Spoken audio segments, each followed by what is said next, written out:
Hello, everyone, and welcome to a jam-packed episode of the Let'sRun.com Track Talk podcast. There is so much to discuss today. It's Wednesday, May 1st. The Caster Semenya versus IAAF decision is in, and the IAAF has prevailed. The London Marathon was fantastic on Sunday. Eliud Kicphoge and Brigid Kosgei, your winners there. We've got the Peyton Jordan meet at Stanford on Thursday, the Diamond League season opener in Doha on Friday. There's just so much to get to. And there was the Penn Relays and Drake Relays last week. I think we have to begin, though, with Caster Semenya. This is a monumental decision, not just for track and field, but for all of sports. Weldon Johnson and Robert Johnson, co-founders, join me right now. I'm Jonathan Galt, staff writer for Let'sRun.com. Weldon, where do you stand on the Semenya news? John, you're missing out the big discussion of the podcast. Robert will be discussing circumcision. And we'll also be having the deleted thread of the week. This is what the people want to hear. Today's podcast is sponsored by Floyd's of Leadville. We have a new bonus. It's May 1st. It's May Day. And if you go to floydsofleadville.com and you haven't gotten the great certified CBD products they have, we have a new code, 15% off now. Use code RUN2019 on Floyd's. Thank you, Floyd's. And also, at the end of the podcast, in our sponsored segment by HOKA, we'll be discussing the new Carbon X project. Still figuring this out, but it will be a world record attempt by Jim Walmsley at 100K and Tyler Andrews. Guys, you guys haven't heard about, I talked to Mike McManus at HOKA at the end. You guys know very little about this, but if I told you someone was going to try to break the 50 mile and the 100K world record in the same race, what would you say? Honestly, I don't even know if you want to know my honest opinion, because I don't think it would make much of a difference to me. But I have not been in as soaked into the ultra running world as you guys have been after your podcast last week. I don't think that's shocking to me at all. Like, it'd be like breaking the 30K in the marathon world record. So I would sort of expect it. It's 12 more miles, though. I think it could end in disaster. So we'll talk about that at the end as well. Thanks to HOKA for sponsoring our entire exploration of the ultra marathon. If you guys are interested in what are the best ultra marathons, check that out on Let's Run as well. But Semenya, we have to talk about Semenya, right? This is the decision. This is the news of the day. Caster Semenya and the other women who have disorders of differences of sexual development that had resulted in them having normal than regular female testosterone levels. That is what's preventing them from competing now in the 400 through the mile. It's a really big piece of news. Robert, what do you think? Well, before I tell you what I think, I want to get your guys. We should have made predictions on this last week. What were you expecting to happen? When I woke up this morning at like 6:15 with the baby crying, I looked at my phone to see what time it was, and I saw a text. I think it was from Weldon. It might have been from John Weldon. I think it was. It said Caster Semenya, but that's all I could see. I didn't see the next post. I was like, but by the time it was too early, I'm like. Then after I read that she had lost, I was like, well, what was I expecting? John, were you expecting a win for Semenya or the IAAF? I was expecting a win for Semenya because I was speaking to someone in London earlier this week, and essentially this is a time in our culture, the global culture, where we're trying to move towards inclusivity and away from discrimination. And the CAS admitted in its decision that there is discrimination in place in this case, but they felt it was necessary to preserve the integrity of women's sport. So I was expecting the CAS to rule in Semenya's favor. We know there was some problems with the IAAF's case and some of the data that they presented, but ultimately they ruled with the IAAF, which I do think is the correct decision.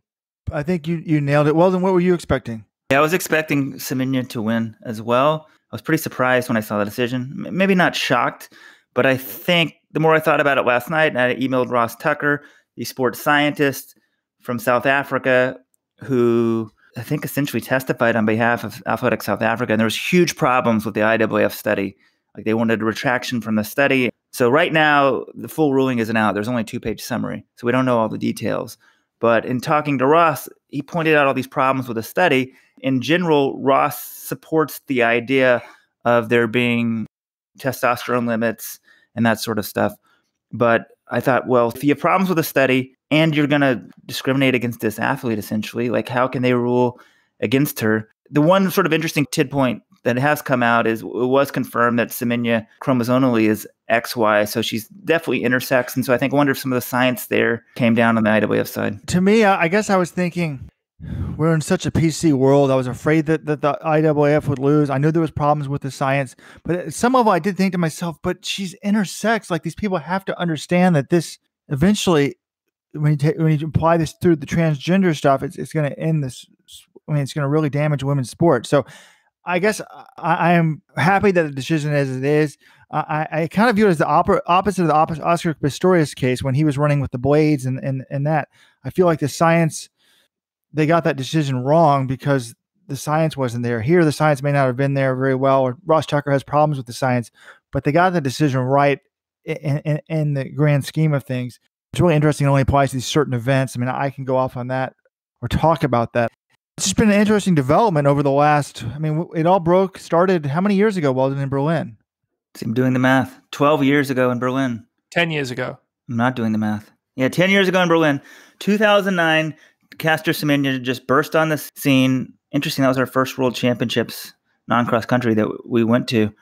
We were sort of tipped off about her, and nobody knew who she was. And I'll never forget the first time I saw her come through the mix zone. I mean, her voice was so deep, and at the time, like, it was just other journalists were sort of shocked, and because now, like, I think everyone associates Caster.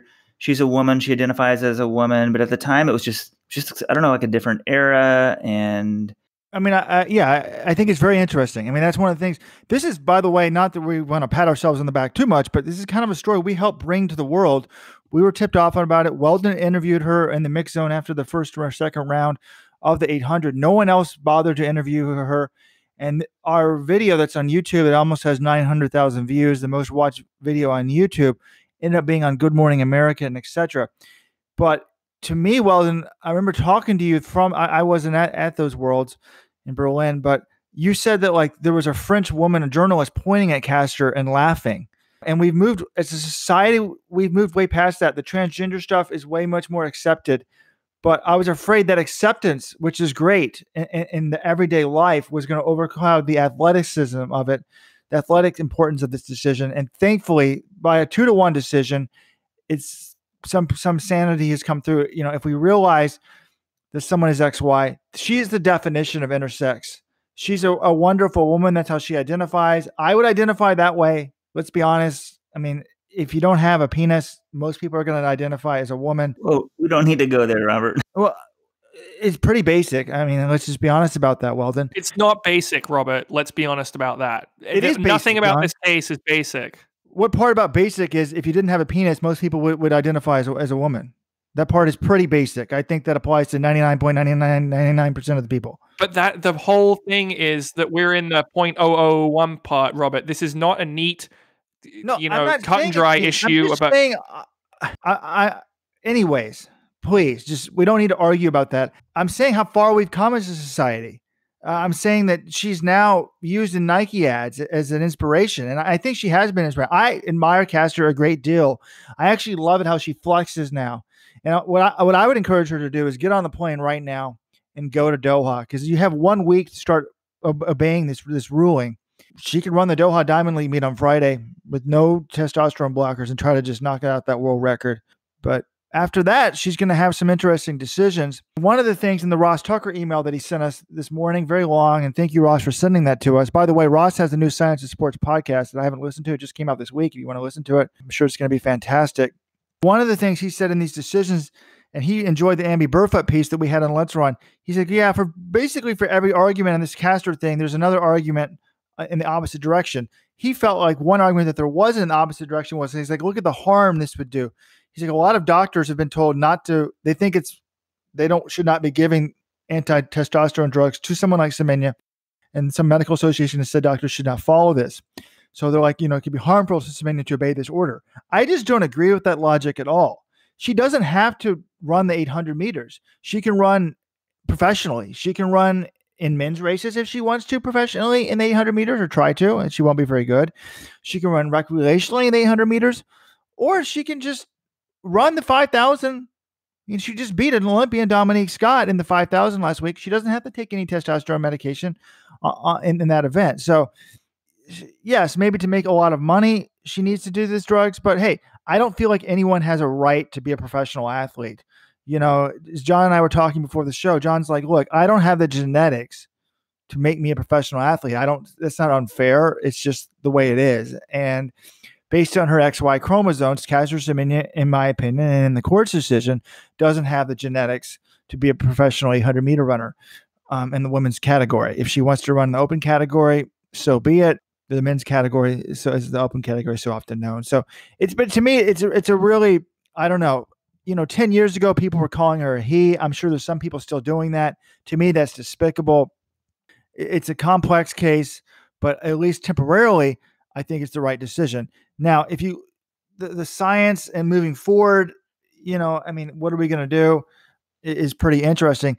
But another thing that's interesting, I'd like to get David Epstein involved in this, is how they've only sort of found the evidence between the 800 and 400 in the mile.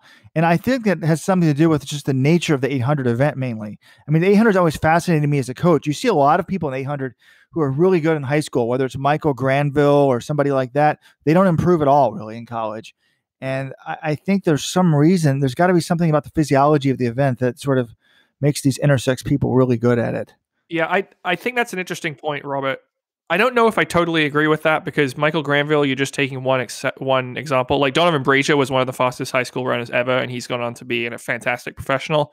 But I do think it is strange that we do seem to see overrepresentation of athletes with DSD, of intersex athletes in the 800 specifically, because we know Semenya, we know Francine Niyonsaba.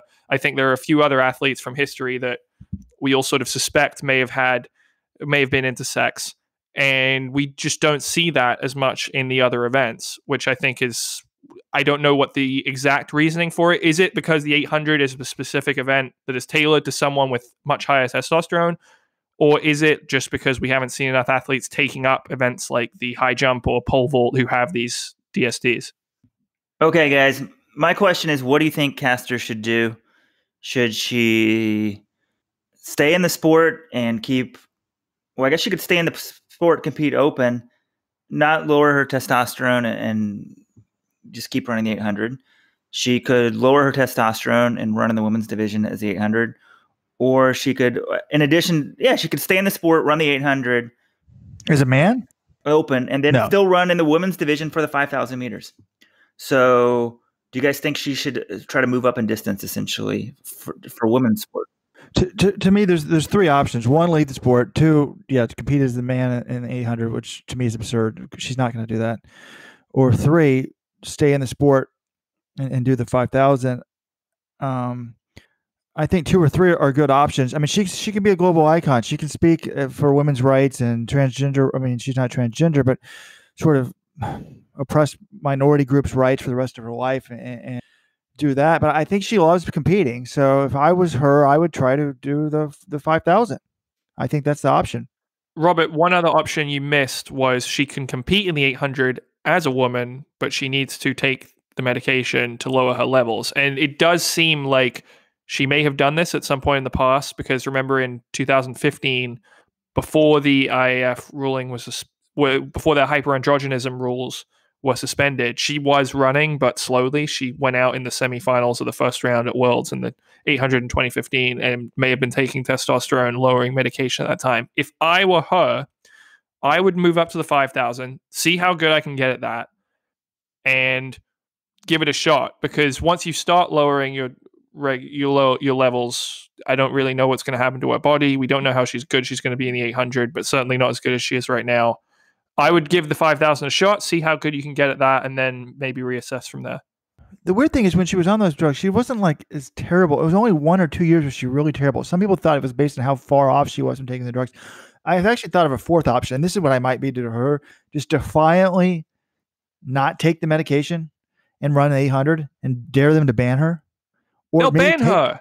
Or maybe take the medication and then get off it right before Worlds and see how closely they're going to test her. It would just be really emphatic, like, okay, are you going to go through with this? I mean, how quickly can they do the test? That is actually interesting, calling the IAF's bluff on that. Because it's weird. I wanted her to lose the case, but now I'm like, go Caster. I'm always for the underdog. But I would like to read part of the email we got from Ross Tucker. And he was talking about how it's really hard for the science to scientists to prove this. I mean, obviously, look, it's not hard, people. These people who say, oh, if only women had the same opportunities as men, they would be as good as men in sports. That's not true. Every world record is 10 to 12% basically slower on the women's side than the men's side. So it's not a matter of opportunity. It's a matter of physiology. But it's hard to prove that, because what the scientists were trying to do is like look at within a subset of like, okay, let's look at all elite 800-meter runners, and do the women with higher testosterone levels beat the women with lower testosterone levels? And the answer isn't necessarily yes. I mean, they did find some evidence of that in 800, but not in all events. Whereas that's sort of the case between men and women in general. So he's sort of talking about that. And this is what he's saying. And he's saying, when discussing T and performance, it is important, in my opinion, that the issue be framed appropriately. By this, I mean that one should not be asking whether women with high T outperform women with low T, or that men with high T are better athletically than men with low T. This approach creates numerous loopholes and erroneous thinking. The one man being that you can explore this relationship, not find it, and then conclude that T is not important.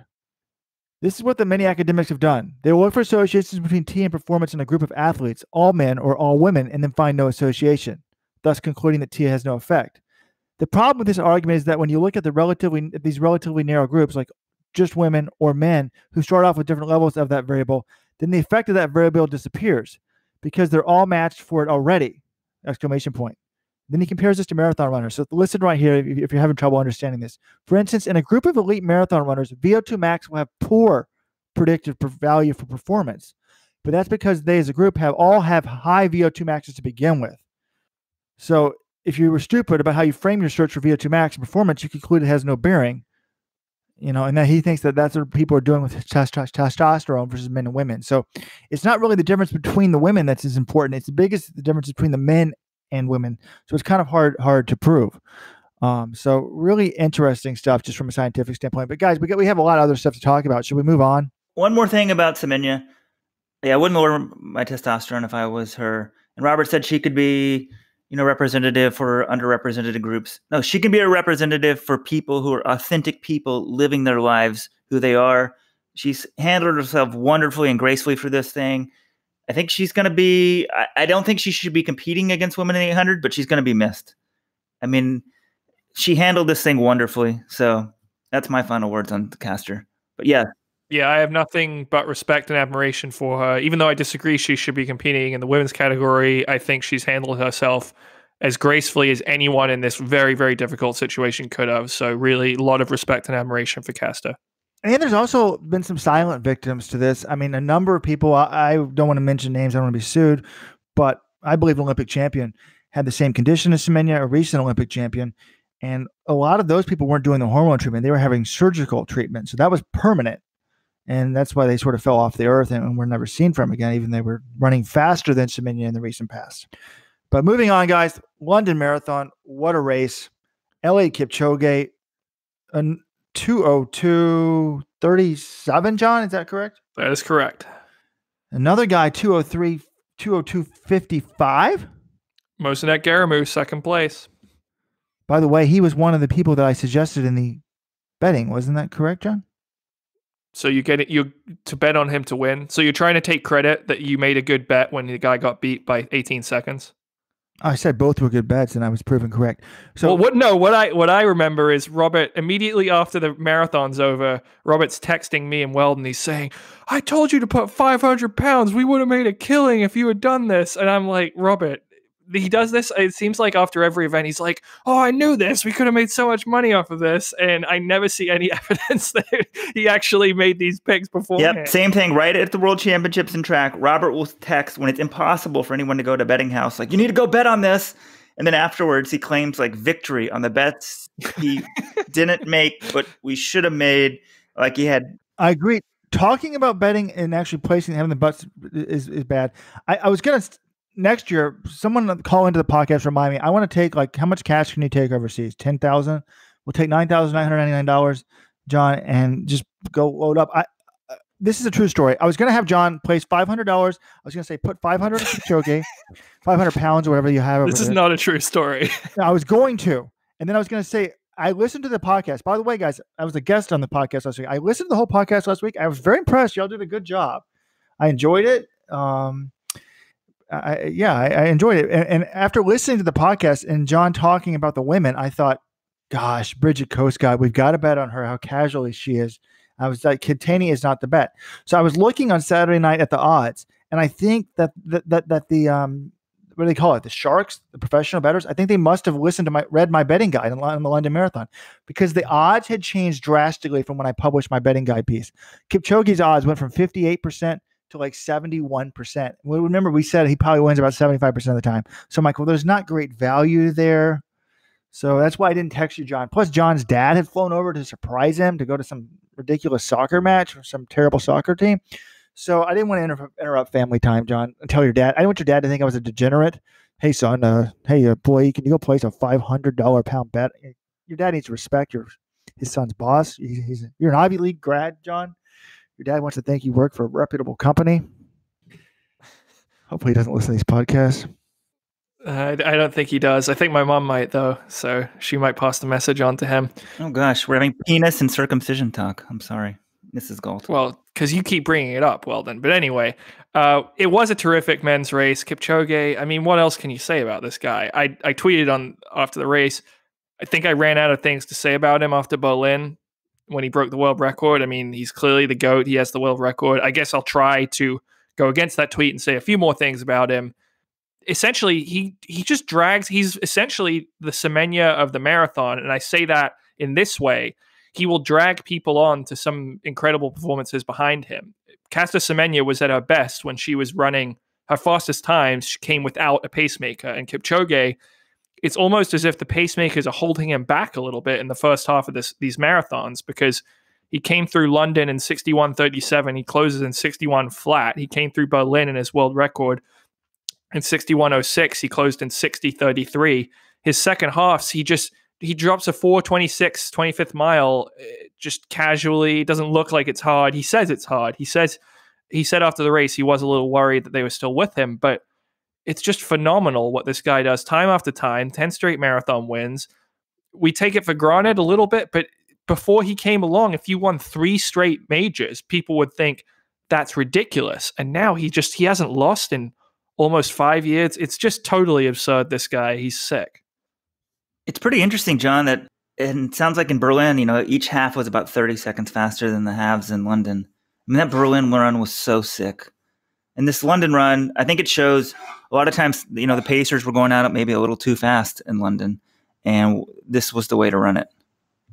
Exactly. Yeah. Last year it went out in 4:22 for the first mile and 13:48 for the first 5K. And this time they were slower, but I was thinking they're actually going to run faster because there's not going to be that big slowdown in the second half. But he's still running.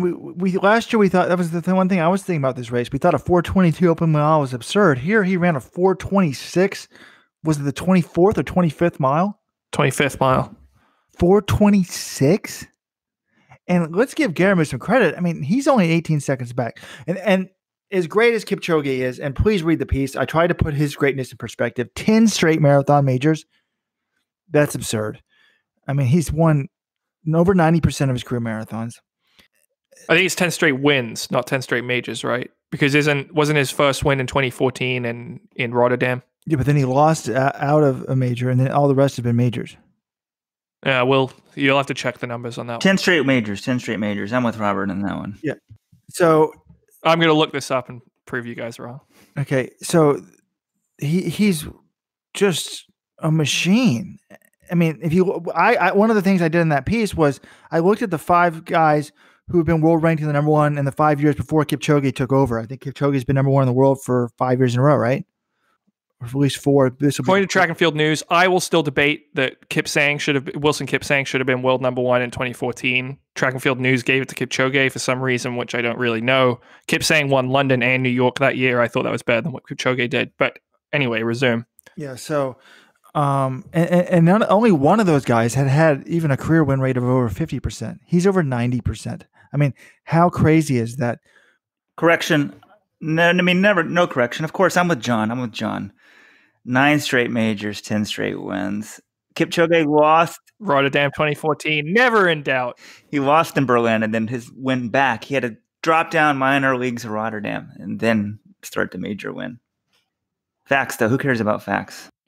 Don't try and claim breaking 2 as a major, Robert. You know it wasn't. John is exposed as a genius. It's just, that's what people say. Like, getting into an Ivy League school in 1992 wasn't that hard. Getting in when John did 15 years later, anyways, I won't make any. Everybody knows Daddy made a check to get Weldon and me in. How can someone who can't spell circumcision correct get into Princeton? All right, enough. I don't know. I think we've definitely hit our over-under on circumcision mentions in this podcast. Anything else to say about Eliud or the men's race? Like we had. Yes. Yes. I want to say this, and a lot of people now, how much of an asterisk do we start putting on these times? The shoes are such a huge advantage. I mean, Ross Tucker, speaking of Ross, he's got a big thing on it. He's like, I don't think we can compare times. Now people are regularly running 202. You're getting second place running 202.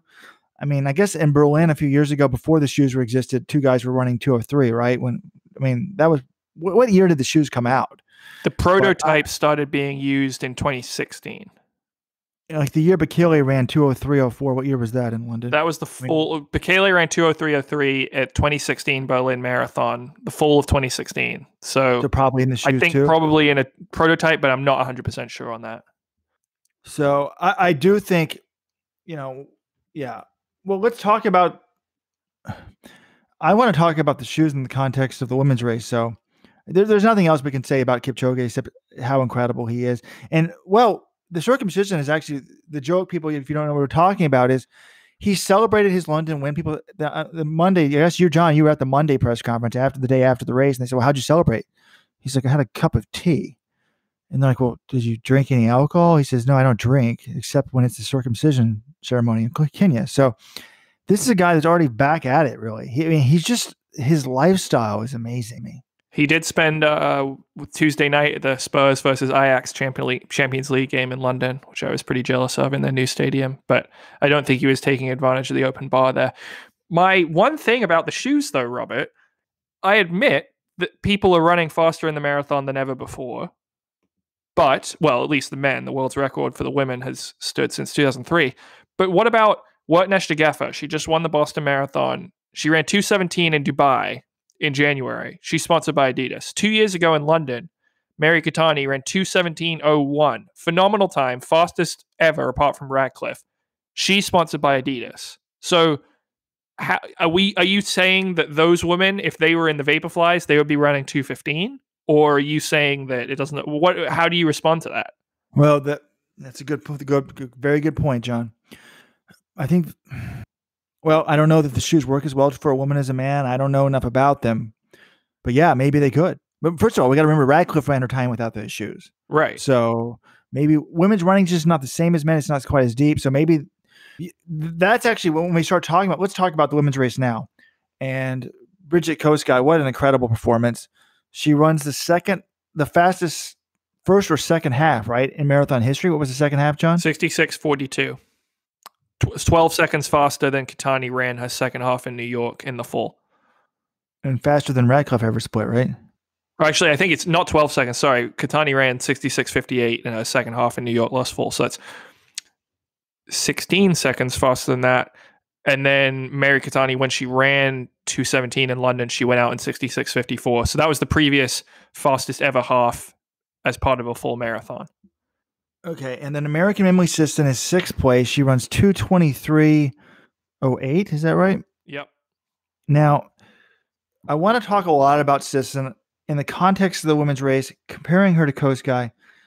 So 2:23.08, John, and you wrote this article praising her, saying how great she is at the marathon. And I was excited. The thread was very hot, very popular on Let's Run. Americans want to read about Americans.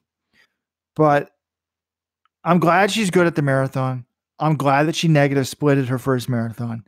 But the more I think about it, I'm disappointed in that performance for her. Oh, I knew. Hot take incoming here. Let's hear it. No. And one of the things that I really enjoyed about the podcast when I listened last week and I took some notes, and this was brilliant by Weldon, and you're seeing it on the men's side too, and some of this could be the shoes, but 2:23 used to be a low 2:20. Well, Weldon said it even after the race. Basically, if you could break 2:20, in the last 10 years, you were really super competitive, one of the world's best in the world. But now it looks like the women are running 2:16, 2:17 up top. So maybe low 220s can get you top 5, but 223 is a ways back from that. I mean, you're 6-7 minutes back. I mean, that's no different really than running 209 and a two. When guys are running 204, 205, you needed to be under 210. Now the Americans are down to 209, but everyone else is running 202, 203. The gap is getting bigger. Weldon's right. The norm for the women is going to be 216, 217 up top. The Americans running, even Shailene Flanagan, even if they're running 219, 220, they're really not going to be competitive for most of the wins. So I was happy that she ran 223, but I guess when I was writing the analysis, I looked behind her, and the woman behind her, I think, was a 42-year-old Sinead Diver of Australia. She runs 224. I'm like, she's only beating a 42-year-old woman by a minute? That to me was a big negative for Emily. I'm like, she should be running more than that. But then there is hope, folks. I said, what kind of shoes was Emily running? Emily was running in some spare pair of New Balance shoes. She doesn't have the new shoes. And whether it's the fiber plate, some people think it's the foam. I think the shoes are significant. I think they're worth at least a minute, maybe 2. So that could put her 221, which would have been better. I would have wanted to see a 221. I would have been really thrilled with that. But the fact that she wasn't wearing the cheater shoes that I like to call them, and all props to Nike. I don't know. They talked about going out in 71 flat. The leaders went out in over 71. Why didn't she go out with the lead group? She did go out with the lead group. Did you watch the race, Robert? I know that it was very early American time, but she was running with the leaders through 20K. Okay. I've been exposed. I woke up at halfway, John, in the first race. Yeah, she fell off right before halfway, I think. But, come on, Robert. Kipchoge's greatness doesn't go away because of the shoes. And I think it's sort of interesting how the shoes are being handled. The IAAF needs to start enforcing these rules. And a sort of sad note this week, Andy Krafser, one of the founders of Spira, committed suicide. For those of you guys who don't know, Spira was this shoe company that came out, I'm just going to guesstimate, about 10 years ago in the Boston Marathon. And they said, look, it was a total publicity stunt. And they had these 2 guys leading the Boston Marathon in these bright yellow singlets. The Boston just went out slow that year, but these guys are leading it. And they're like, hey, our shoes have springs. They're faster. And at the time, there was a rule banning springs and all this sort of stuff. It got some publicity. Not that these things are totally related, but it was interesting that then people were concerned about the rules and what have you. It's very sad. Like, I met Andy a couple times. I never saw him not smiling. These things aren't related to shoes and his suicide. And if anyone's suffering from depression, there's help you can get out there. And I didn't realize, Andy was a pretty competitive runner back in the day. I just, was kind of a smiling guy who started this company. And it's just sad when anyone sort of loses their life. But someone was texting me like, what do you know? And this is, if his company had been received differently. And I just was like, no, that's not where I want to go with this story, but I just wanted to mention his passing. Somewhat related, if they're going to have a rule on the books about not allowing prototypes, if a company comes out with a prototype or athletes are racing in prototypes, the athletes need to be disqualified. So that didn't happen. These shoes are available. So that's fine. If they're available, people can race in them. But I think it's an interesting question that needs to be addressed. I'd like to see someone do a study on sort of the problem is Nike is very good at sort of conflating the issues, right? They have Kipchoge go run behind a huge wind tunnel with illegal pacemakers. And it was ended up being a fabulous event. It gets close to 2 hours. But then with no pacemakers, he runs 2:01:30, which was amazing. And they sponsor almost all the top male marathoners. So these guys would be winning anyway, and then it just makes you question. But I think the way to do it is start looking what are the top Adidas guys doing? What were they doing before these shoes came out? That sort of thing. Right. Well, that's my question. So Robert is saying these shoes are worth a minute or 2. Okay. So how about 2017 Berlin Marathon? Kipchoge wins it in 2:03:32. Guidola, an Adidas athlete, second, 2:03:46 in his debut. Are we saying that without these Vaporflies that Adola would have beaten him by a minute or a minute and a half? I guess we are. That's the genius. I don't know. And don't blame me. I guess Nike wants us to have this conversation. They like it because it's marketing. But, again, we're talking Ross Tucker. Go to his April 28th Twitter. It's kind of like the opposite of the VO2 Max discussion, or maybe I'm kind of – anyways, it's really hard to compare the generations of marathoners now. And he said swimsuits did the same thing, especially the late LZR swimsuit and the generation of crazy suits in 2008. The difference is that the records in swimming don't carry the historical weight that running does. And look, the Nike came out with a new 4% shoe, and the new rule is you have to be commercially available. Well, they'll release it on Sunday, so it's not like any Adidas athlete can pick it up. Yeah. They cost $275. They're in limited supply. So what are they supposed to do? What store is open at 7 a.m. in London? Or what time was the race there, John? 10:10 men's start. Yeah, agreed. If shoes are going to come out, they need to be commercially available for 6 months or something before they can be used in races. If it's some totally new thing, total sponsor plug, the HOKA Carbon X is going to be out. But in talking to Mike McManus, I don't think this is viewed entirely as I was hoping it would be someone needs to have their version of the Nike thing. And I'll figure this out because I'm not a shoe expert. But talking to Mike, he's like, no, they already had a carbon shoe, the Carbon Rocket, which is what Scott Fauble ran sub 210 in, and so did Cam Levins. And he's like, that's our pure racing shoe. This other shoe is more universal. Can be used for racing and other stuff. So it may not be HOKA's cheater shoe, but it's very interesting, and they have a huge marketing campaign behind it. So the talk with Mike on that is a little bit at the end of the podcast, but I'm far from a shoe expert. But I'm going to see it this weekend, and I don't know. I already said I'm wearing their shoe next week on the podcast, so I will feel personally better. And if my runs start getting better myself, I'll be cheating. So can I just mention that Nike athletes are not the only ones who are racing in shoes that aren't commercially available. When Des Linden won Boston last year, I talked to someone from Brooks or someone. I spoke to her and Shadrach Biwott. They both ran in a prototype shoe. It was totally blacked out. And it was painted black, and people thought it might be the Vaporfly in disguise. It was not a Vaporfly. It was a Brooks shoe, but it wasn't commercially available to the masses. The shoe that she wore when she won Boston. I'm not saying she should be DQ'd, but oh yeah, no, I'm talking about the other shoe companies now coming out with their own.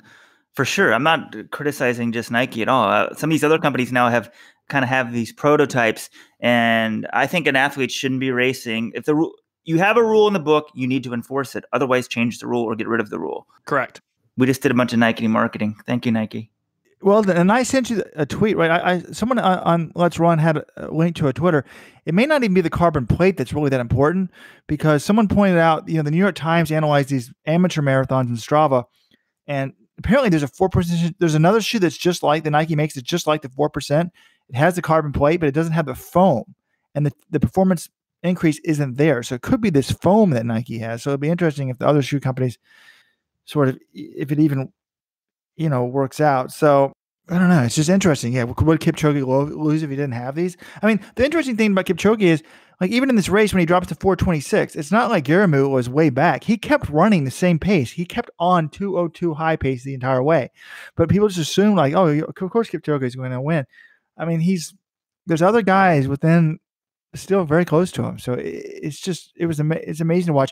I just like watching him run. It reminds me of that Haile Gebrselassie Disney movie that I think some Disney subsidiary made.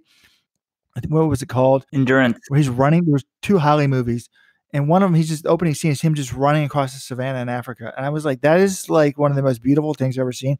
When you watch Kipchoge run the marathon, he kind of has that tiny little smirk in his face. It's like, this guy's running 2:02 pace and he's enjoying it. And it's just really remarkable. Speaking of London, guys, one other thing caught me about last week's podcast. We were talking, I think y'all were talking about Callum, is that right? Callum Hawkins. Callum Hawkins. He wanted to go on 2:07 pace at halfway and see if he could maintain that pace or pick it up. And what was his first halfway split? I'm not sure what he went halfway on, but he ended up fading a little bit. So he didn't pick it up and he didn't maintain his pace. And he ran 2:08.11, I believe. 2:08.14. He went through in 63.21. So he actually went through on 2:06 pace. So he faded a little bit, didn't quite get his goal. But when y'all were talking about him, y'all were talking last week in the podcast, and this jumped at me. You're like, oh, he's a level below Meb. I'm like, well, wait a minute. Why would he be a level below Meb if he runs 2:06? He just broke Meb's PR. That's what I was going to point out, folks. That's how great Meb was. What a competitor. Caleb Hawkins. Now, Caleb's been, 10th in the Olympics or 9th or something? 9th in the Olympics, 4th at the World Championship. 4th at the World. He's a good, people say, I'm sure some people are outraged, like, comparing him to Meb's ridiculous. Well, I mean, yeah, before Meb won New York and before Meb won Boston and his Olympic medal, I mean, at this age, I mean, Meb wasn't even running the marathon. So it is interesting to point out just, how good run by Callum. Indeed. And it was actually very interesting to see not just him, but a bunch of non-African born runners going out hard in that race. You also had Dowie Griffiths, another Brit, going through in 63.25. Brett Robinson, an Australian. This was the first time he had run a marathon. I think he ran Fukuoka and dropped out. So this, I guess you could call this his semi-debut. But he was also... I like talking to Brett at events. I was very happy to see him run 2:10. Yeah, he was also out there. And then there was Henrik Schost. I'm sorry, I must have botched the pronunciation of that, of Poland. He went through in 63.31. So these guys were getting after it. And they slowed down. I mean, they slowed down. I think all of them still ran PRs or close to it. But it would be interesting to see. I would just love to see what it would happen if we threw all the top Americans in London and had them go out in 63.30. What would happen to them? I'm not saying that this is a wise decision or that you would want to spend a marathon sending them there and they turn down the appearance fees from Boston whatsoever. I'm just saying as a thought experiment, I would be fascinated to see what would happen. Damn you, Chris Jarek. Why'd you have to get hurt? I don't think Dewey Griffiths ran a PR. He ran 2:11. John, since you know almost everything about running, I'm fascinated to know, is Joshua Griffiths, who was 21st in London, 2:14, is that Dewey's brother? I don't think so. I assumed it was, just based on the name. If you know, folks, email me, robert@letsrun.com. By the way, we forgot the plug at the beginning of the show. We're the only website. Facebook doesn't offer a phone number. Twitter doesn't offer a phone number. The giants of the internet do not want to be talked by the masses, reached by the masses. You can always reach us. Pick up your phone, 844-LETS-RUN. That's 844-538-7786. And I'm pretty sure Robert@letsrun doesn't work. It does. I've set up the nickname. Y'all have not set up the nickname. By the way, I printed up a business card for John like 3 years ago, and it says Jonathan@letsrun.com, but John never set up the nickname, so that will bounce back. I didn't set up a nickname on the Google email account that you guys control and never told me how to set up a nickname on. So that's my fault, is it? Well, you can set it up. It takes like 1 minute. Would y'all do that today? Well, then teach him how. Teach him how, well then. Speaking of London, I was saying I wanted to have a new segment on the podcast, deleted thread of the week, and I was trying to pull one up. And I just went into the deleted threads to find what I wanted. And I was kind of deciding, I was going to aim for, could Rojo and Wejo run faster than Mo and his twin in a combined marathon? Interesting question. No, because as slow as I am, Meb's twin could walk that race in about 5 hours. Twin. What? Mo's twin. Yeah, Mo's twin could walk the race in about 5 hours. And then you add in Mo's time of 2:00 something, and then I'm just screwed unless Weldon runs like, no, we're just screwed. Yeah, I agree. Dumb thread because they would have killed us, but I don't know why a moderator would delete that thread. No, I'm hoping the Mo's brother drops out. Then we win. But this thread right here, deleted thread of the week, because we actually kind of wanted to discuss this. I need to talk to Malmo. I assume this is one of his deletions. That's it. I'm calling BS on Bridget Kosgei's London performance. And the thread starts off, 60. Well, I read this thread. I love the thread. Right. There's actually a thread. People are questioning Kipchoge's brilliance. And I posted on that thread. We've always said we'll allow doping discussions on Let's Run. And some people can say, they may not say it the cleanest way. Essentially, they're saying, I think she might be doping. And they might actually express that she's a doper, blah, blah, blah. But it leads to cleaner sport by letting people talk about this. Her performance was incredible. She's represented by Gabrielle Rosa, who's had a lot of athletes test positive. That doesn't mean she's a doper for sure, but this should be discussed. So I don't know if well, I don't like the way you said a doper for sure. It doesn't mean she's a doper, period. I mean, right. Oh, excuse me. Yeah. It doesn't mean she's a doper at all. Much less for sure. But I don't know if the deleted thread of the week that we choose automatically gets restored, but I'm restoring this one right. Yeah, I agree. I mean, like you said, she's represented by Federica Rosa, who has a history of representing dopers. That doesn't mean that she's a doper, but she beat the greatest marathon field in history quite easily in the end. She won by almost 2 minutes. She ran the fastest second half in the history of marathoning, female marathoning. But again, Kipchoge is the GOAT. He's doing these ridiculous things, and we don't have We're not leveling accusations against him. Well, there was a thread on him. There's a lot of discussion on that. I posted on the thread. People say, I think the thread's titled like, "How do you explain the consistency of Kipchoge?" And I posted on there. I said, "Look, doping wouldn't explain it to me because people are like, the only athletes I remember being this dominant are Miguel Indurain and Lance Armstrong, and they ended up being dopers." And I'm like, "What do you think? He's the only one?" Like, I don't know. Babe Ruth was dominant. And no one's accusing him of doping. Who? Babe Ruth was dominant. One of the most dominant athletes ever. No one thought he was a doper. I thought he was on horse steroids. Thank you, Robert, for the Babe Ruth doping allegation. Blasphemy here in Baltimore. Native son of Baltimore, yeah. But so Kosgei, sure, it's fair to have questions, but we don't have any sort of proof or any sort of evidential link. He defends the Rosa charges because he says that Rosa doesn't really operate like really tight camps. That would be different. Hey, and if we're speaking of Kipchoge, hey, a Patrick Singh athlete has been banned by the biological passport recently. They don't train in the same group, but I mean, I think it's a fair question to have. I mean, the last dominant Rosa female, right, was Jemima Sungong. She tested positive, right? And Rita Jeptu, his two of his best female marathoners, both got popped. So, but I just love the way you said she was so casual, John. Like, what is her personality like? Is she, people on the ledge fund are like, oh, if they enjoy the wins, they're clean. If they don't, they're. Well, if people think that way, they're probably going to be more suspicious of her because in the champions press conference, Kipchoge was his normal self. Kosgei, she was quiet, reserved, I think is the best way to put it. Tim Hutchings was moderating it and he was asking them how they were going to celebrate. And he asked Kipchoge if he was going to drink. Kipchoge was saying, no, I don't drink. And then he asked Kosgei if she drank or what kind of party she was going to have back home and if there was going to be alcohol there. And she just sort of stared with a puzzled expression on her face and didn't say anything for about 20 seconds. It was very awkward. She didn't talk very expansively about any of the questions that he asked her. But again, I'm not going to read into whether someone is cheating or not based on their temperament in a post-race press conference. So that doesn't mean anything to me. But speaking of Kenyan doping, folks, Abraham Kipton, the half marathon world record holder, he was banned right before the race by the biological passport. They've recently certified a blood testing lab in Kenya.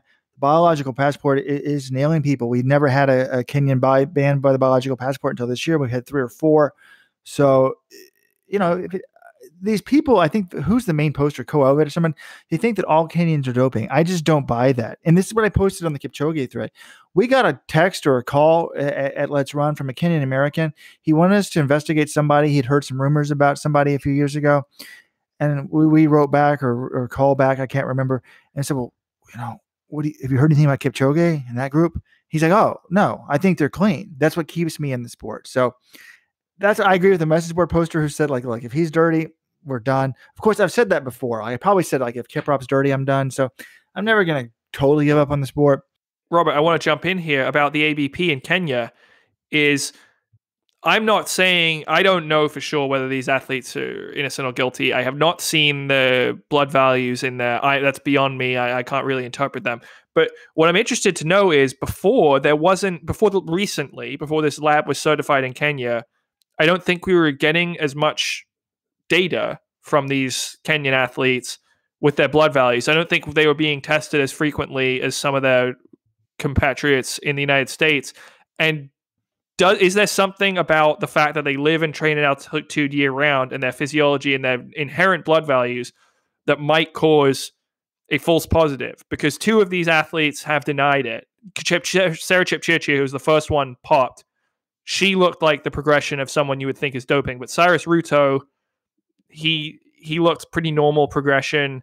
Abraham Kipton, not quite as normal progression. He broke the half marathon world record. But both of them claim that they had no idea what could have triggered their ABP violation. Is there any thought to the fact that they could be false positives because we don't have enough evidence from blood values from people who train in Kenya year round?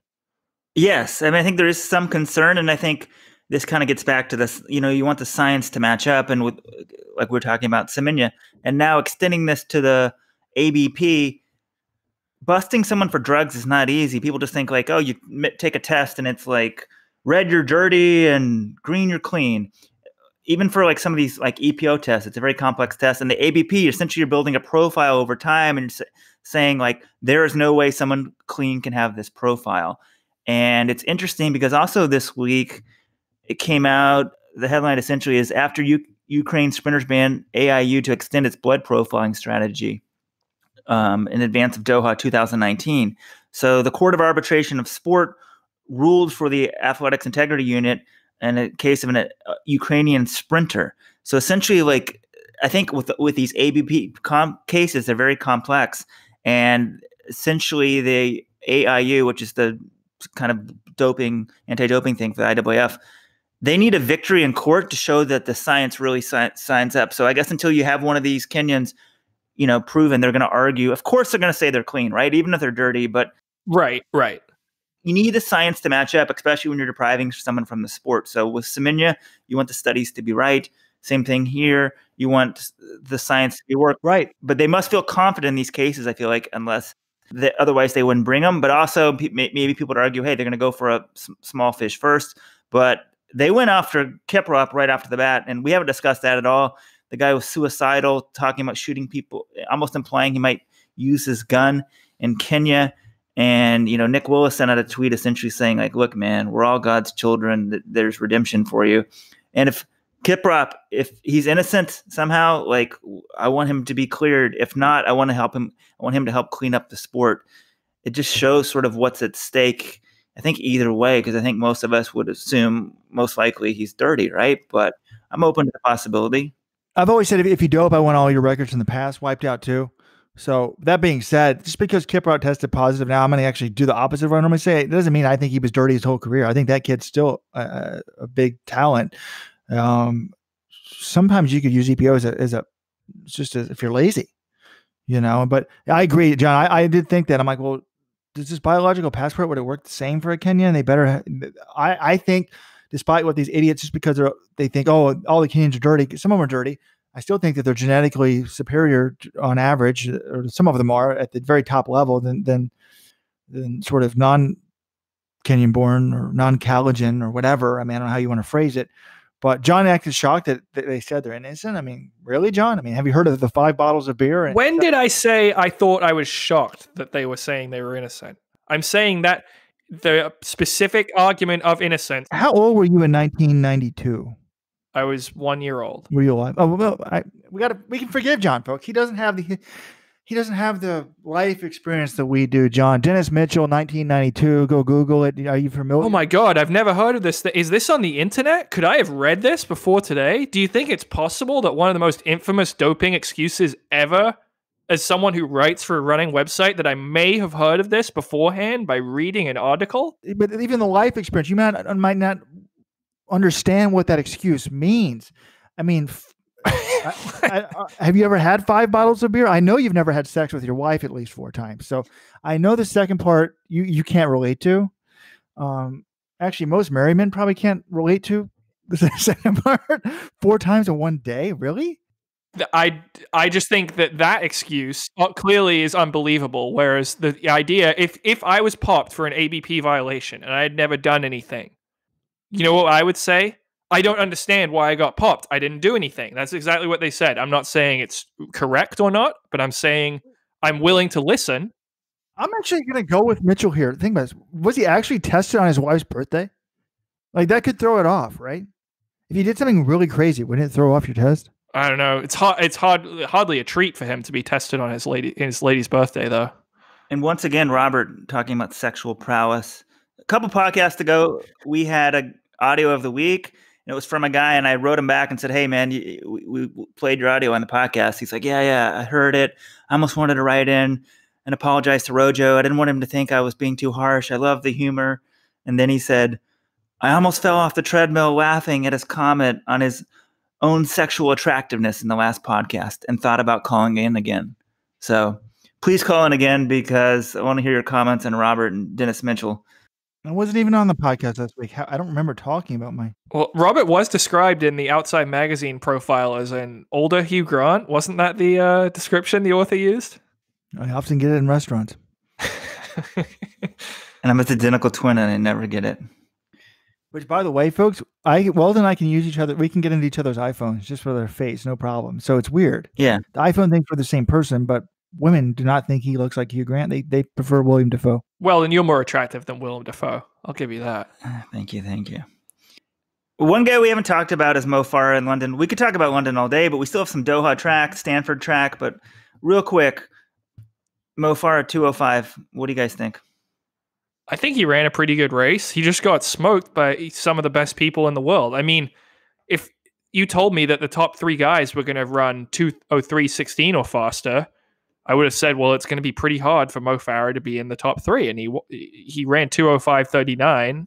He went with them for the first half or so and then got down to brass tacks, and he just wasn't as good as Kipchoge. It doesn't surprise me. To have range from 3:28 in the 1500 all the way up to 2:02 in the marathon is exceedingly difficult. And I think he's a pretty good marathoner, but he's not Kipchoge. I think he's in the mix for that next tier, but some of those guys beat him. They had better days. Yeah, I thought that the international broadcast of London, I was watching NBC Gold, they were like ripping him as he was coming in, saying really big disappointment. I totally disagree. I thought it was a fine, okay race. I mean, John, compare the first half splits. What was it? How much faster was last year than this year? I mean, he ended up running faster than he did last year. Yeah, last year the first half was 61 flat. This year it was 61:37. Though the conditions, it was not as hot. There was some wind in the second half, but not nearly as hot. It was hotter last year? Oh, way hot. It was probably about 50 degrees for the race today. Almost perfect running temperatures. It was in the 70s last year. This year was obviously better conditions for running fast in the winter, running faster. But last year he's third, runs 2:06:20. This year he's fifth, right? Yeah. But he runs faster, 2:05. I mean, part of it's just a matter of, like, if he finishes third, people are happy. He's not the best marathon in the world, but he's in the mix if Kipchoge's off his game. I thought it was fine. I thought that I was proud of Mo for, after the race, apparently being okay with that race. It's what we talked about last week in the podcast. The British expectations were too high for him. That's why the betting odds didn't make any sense. And that post-race article, I thought it was good that he thought, okay, I ran a pretty good race. I just didn't quite have it in the second half. And speaking of one thing, we didn't finish up the Hailey Mo fight. I thought Gary Lowe made an amazing point when the British press was out for blood with Mo, and I kind of enjoyed it. And I kind of realized, like, wait, we're kind of being unfair to Mo. So I put up some of these. I realized one day I added some of the, we had our own articles on the situation, but I added some of the headlines with the articles that were defending Mo. I thought his quote about Haile Gebrselassie, he's like, look, he's talking about Mo not wanting to go to this, not being upset because I wouldn't let Jama add into his camp. But then this guy's, well, he's like, Gary Lowe, Mo's coach, is like, well, you let Jama and coach Gonzabe Dababa. So can we stop the hypocrisy? I disagree with that, though. Is it the head of the federation's job to intercede on when some athlete is coaching someone else that they don't disagree with? I mean, Justin Gatlin was being coached by a doper, Dennis Mitchell, for years, and Dennis Mitchell was named head relays coach by USATF. Is it really the job of USATF, of Max Siegel, to say, hey, Galen Rupp, you can't be coached by Alberto? I wouldn't want the head of the federation interceding. Well, is it really Hailey's job? Well, I guess if Mo's with Jama, I guess it is Hailey's job to point it out, because Mo's lied, or Mo has said he wasn't with Hailey, so that would be significant, I guess. Anyways, yeah, I mean, what's next for Mo? I don't know. Winning Chicago, I think, isn't the same as winning London.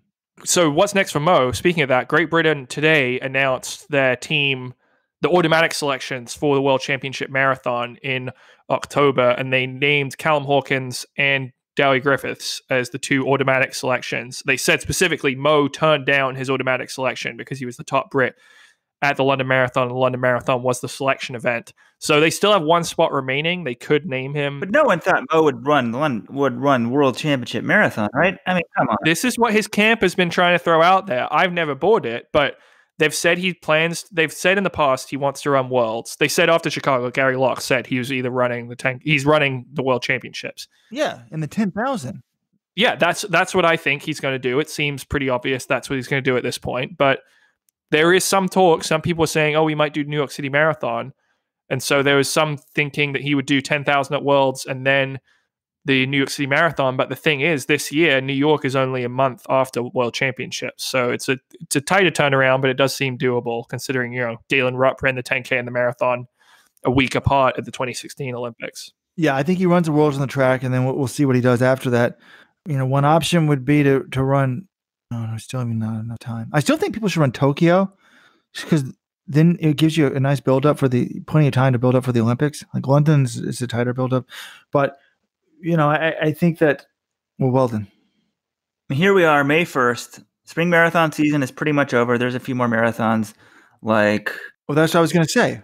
Are you going where I'm going? The Olympic qualification? We don't know. Yeah, we need to get this figured out. People are planning their fall marathons, and USATF has still had no clarification if they're going to go off world rankings or hold the 2:11:30 standard, which would be very stupid. We need to get on that. Let's contact USATF today. Let's contact the IAAF, see if there's even been an appeal. I mean, okay, Mr. $1 Million Man, you're going to file an appeal. When? People need to know now.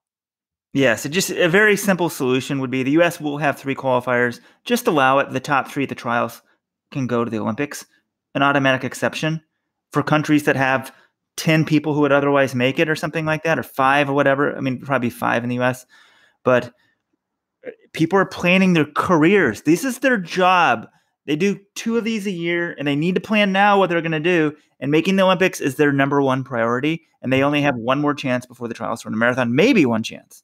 And I want to share a story about this. And the people in the IAAF may not realize it. They probably don't. They don't think, it's not a big deal. The U.S. can send 3. Does it really matter who they send? Yes, it does.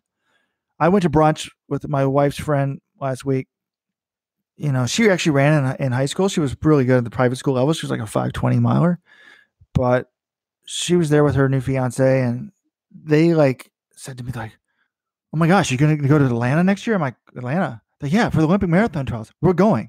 Our friends in the trials. We're going to rent a house and stuff. It's going to be so much fun."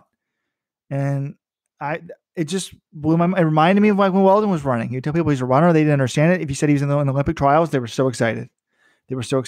So I started talking to them about it, and it's one of their friends that's in DC, and she works a full-time job on the Hill, and she's qualified for the trials. I forgot her name and her time, but I'm like, okay, I wanted to make sure. I wanted to tell them okay, she's not going to make the team.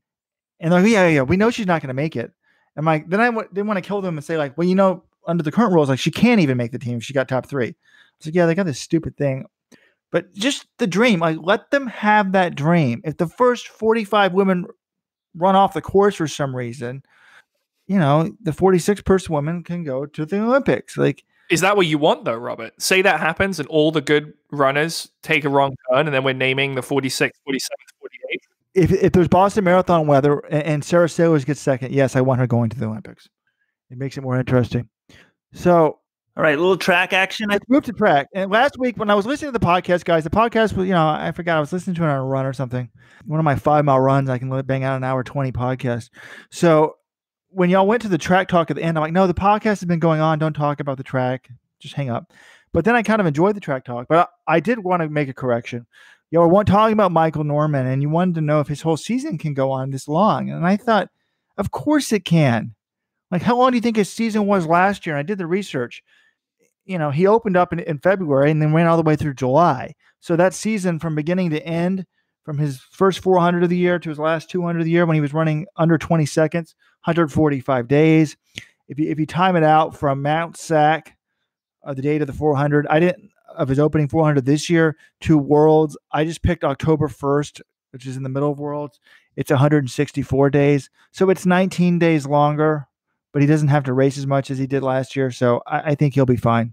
Very good. And I think on that note, let's move forward to some discussion of the track meets this week. Big week in track. We got Peyton Jordan on Thursday night at Stanford University. And then opening day, one of my favorite days of the year, the Diamond League meet in Doha on Friday. Let's start with Peyton Jordan. And the thing that's most interesting to me is that Yomif Kejelcha is running this meet in the 5,000. And I'm kind of curious why. Because he's someone who's not going to have a problem getting the IAF standard or anything at these Diamond League meets. It's quite early still. We got 5 months till Worlds. And he had a very hard indoor season. Why do you think he's even running this meet, guys? I never know what Alberto's guys are doing. Sometimes Ethiopian has a time standard for stuff, but that would mean he would try to go out and crush it and run sub 13. And the rest of these guys, it's sort of like a glorified time trial for usually Americans and top Canadians and that sort of stuff. I mean, you got Ben Blankenship, Brian Hill, Drew Hunter, Eric Jenkins, Justin Knight's in there, but like none of those guys are going to be sub 13 guys, Seguro Osako.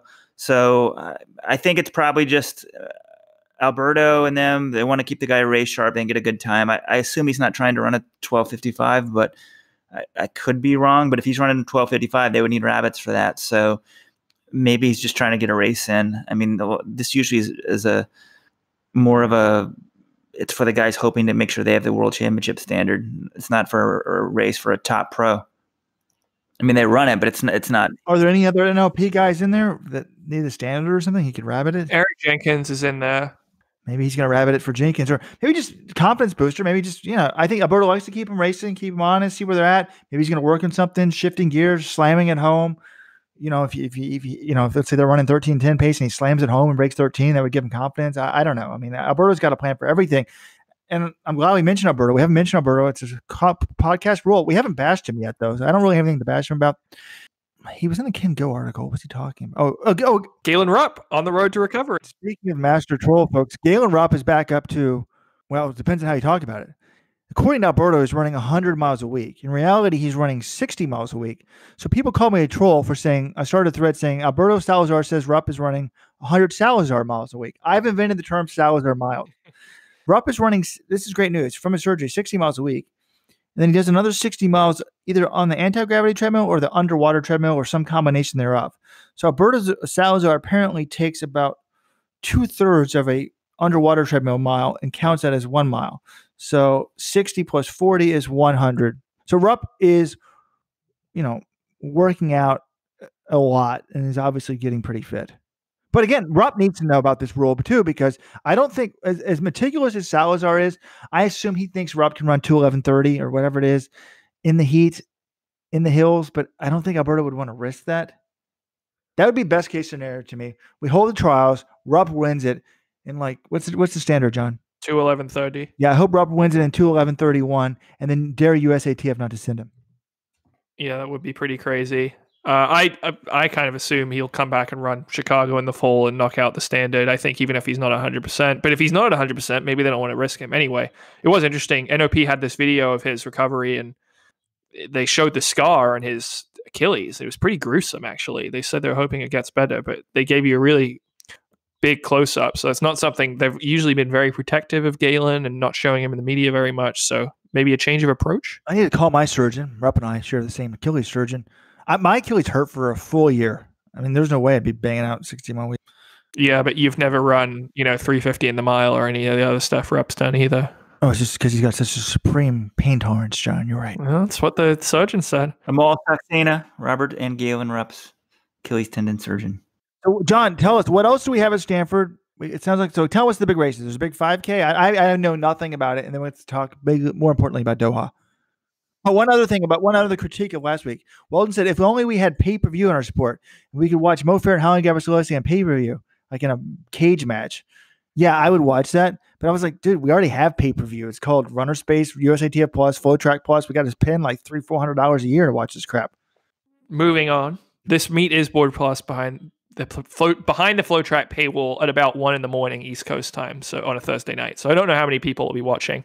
We really, who wouldn't sign up to watch a race at 1 a.m. on a Thursday night behind a paywall where no one cares who wins and they're only going for times? Isn't that the most exciting thing you guys could possibly imagine? But anyway, we got a women's 10K. Sifan Hassan, she's making her debut in the 10,000. So that's going to be pretty interesting. Obviously, that'll just be to knock out the World Championship and Olympic standard because Alberto has said she's trying to run the 5K and 10K double this year. Amy Craig's also in there, so that's pretty interesting. Women's 5K. This one's interesting to me. Jenny Simpson is running. She's taking on Rachel Schneider, who was the runner-up at USA's last year.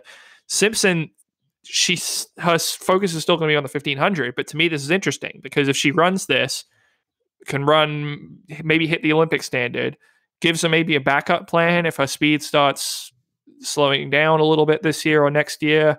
I think it's just keeping her options open and busting the rust as she moves into the meat of her season this year. But it's interesting to see her running the 5K. Any thoughts on that, guys? Well, I love it when people run the 5K. Strength equals speed, in my opinion. So I'm very excited to see that. I'm actually excited to see Craig in the 10K because she ran so bad on half marathon. I'm going to make my Olympic team predictions for next year soon in the marathon. I want to see how Craig's looking. So another, with Shailene Flanagan out with injury, but John, if Simpson needs a backup plan, please don't let it be the 5,000. I like the strength equal speed. I think it's going to help her in the 1,500, but she needs to run the steeple. If she's, that's where she could be world competitive still, not the 5,000. Interesting point. I think I do agree with that, actually. If she doesn't make the team in she'll make the team in the 1,500, but if she's thinking about medaling, yeah, steeple is a better route than 5K. One other race to note there, Grant Fisher and Sean McGordy, one Stanford's current star, one former Stanford star. They're facing Clayton Murphy in the men's 1,500 meters, so that should be pretty interesting to see. But I think we need to move to Doha because that's really where the matchups are more entertaining and where we care more who wins. We've got some really good ones on tap too. Men's 800, I think that's probably the race of the day for me. Donovan Brazier, fresh off his American record indoors, his world record in the 600 indoors. He's taking on Nigel Amos, Emmanuel Courier, who was the world number 1 last year, and world indoor champion Adam Schott. I think that's loaded. Wow. How we think that is amazing, John. Yeah. That's exciting. Yeah. How do we think Brazier does in this race? I think he's going to run fast. And people who think that, we're talking about why would you run this early? I don't want to hear that it's too early to run fast. Who had that quote? They don't ever think it's too early to run fast. We had that recently. I interviewed someone.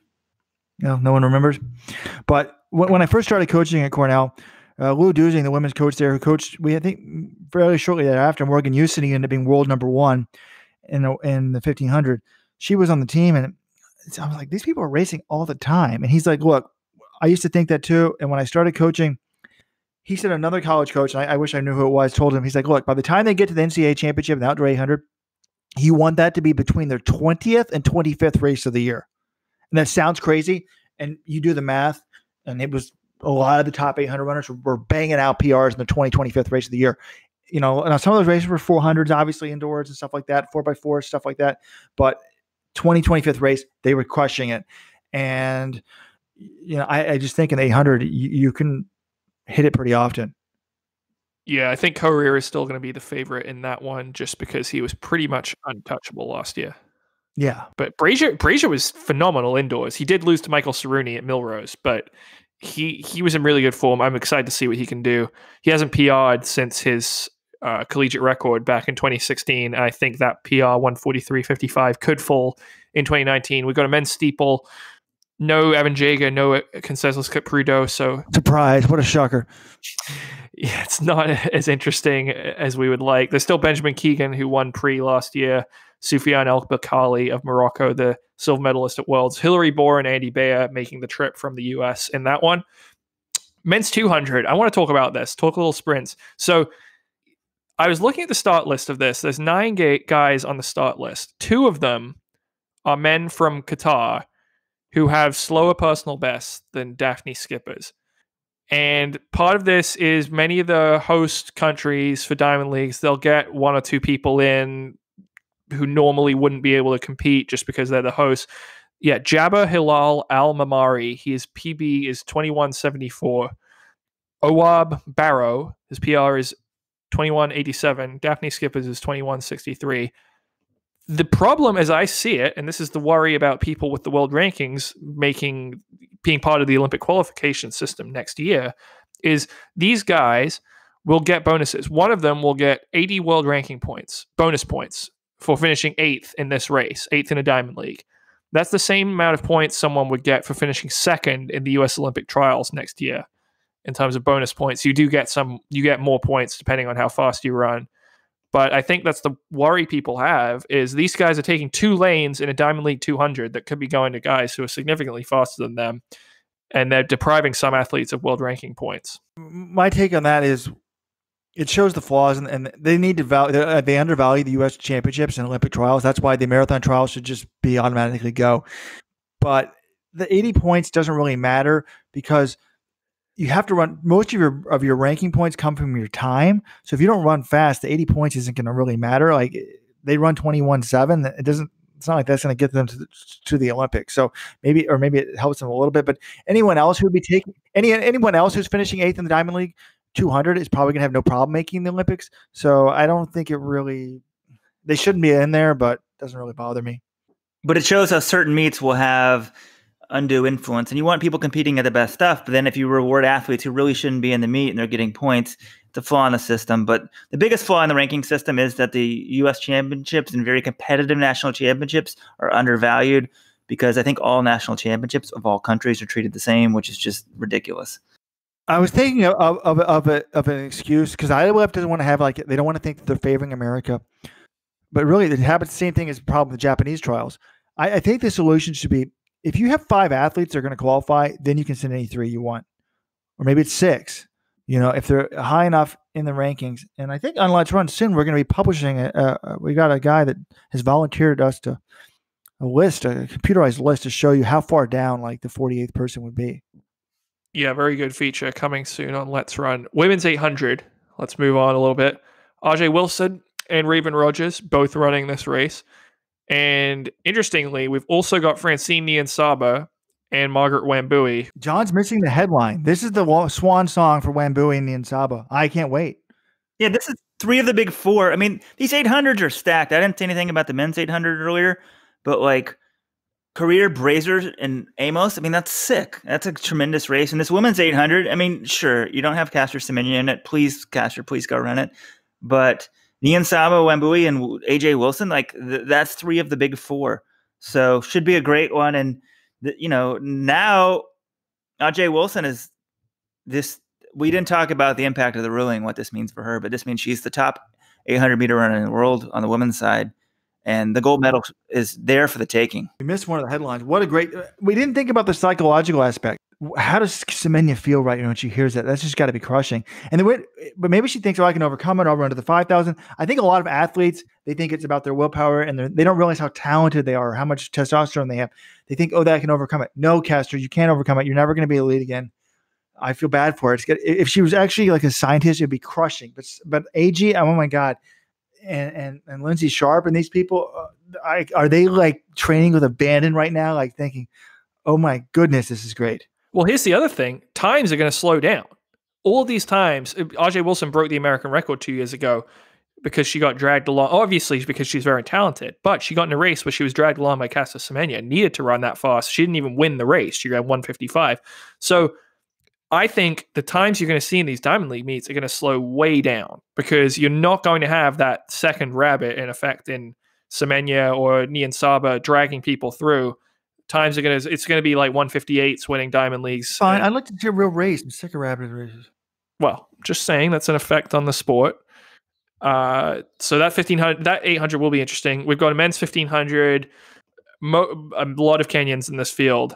No Americans in the men's 1500, which I guess if you look at the times that Americans ran last year, not many of them are going to be able to get into Diamond Leagues anyway. But Timothy Cheriot, the Diamond League champion the last 2 years, and Elijah Manengoy and George Manengoy, his younger brother, the world junior champion from last year. Elijah is 3-0 all time against his brother. And then we've got the return of Ronald Quemoy, who is the 2017 Bowerman Mile champion.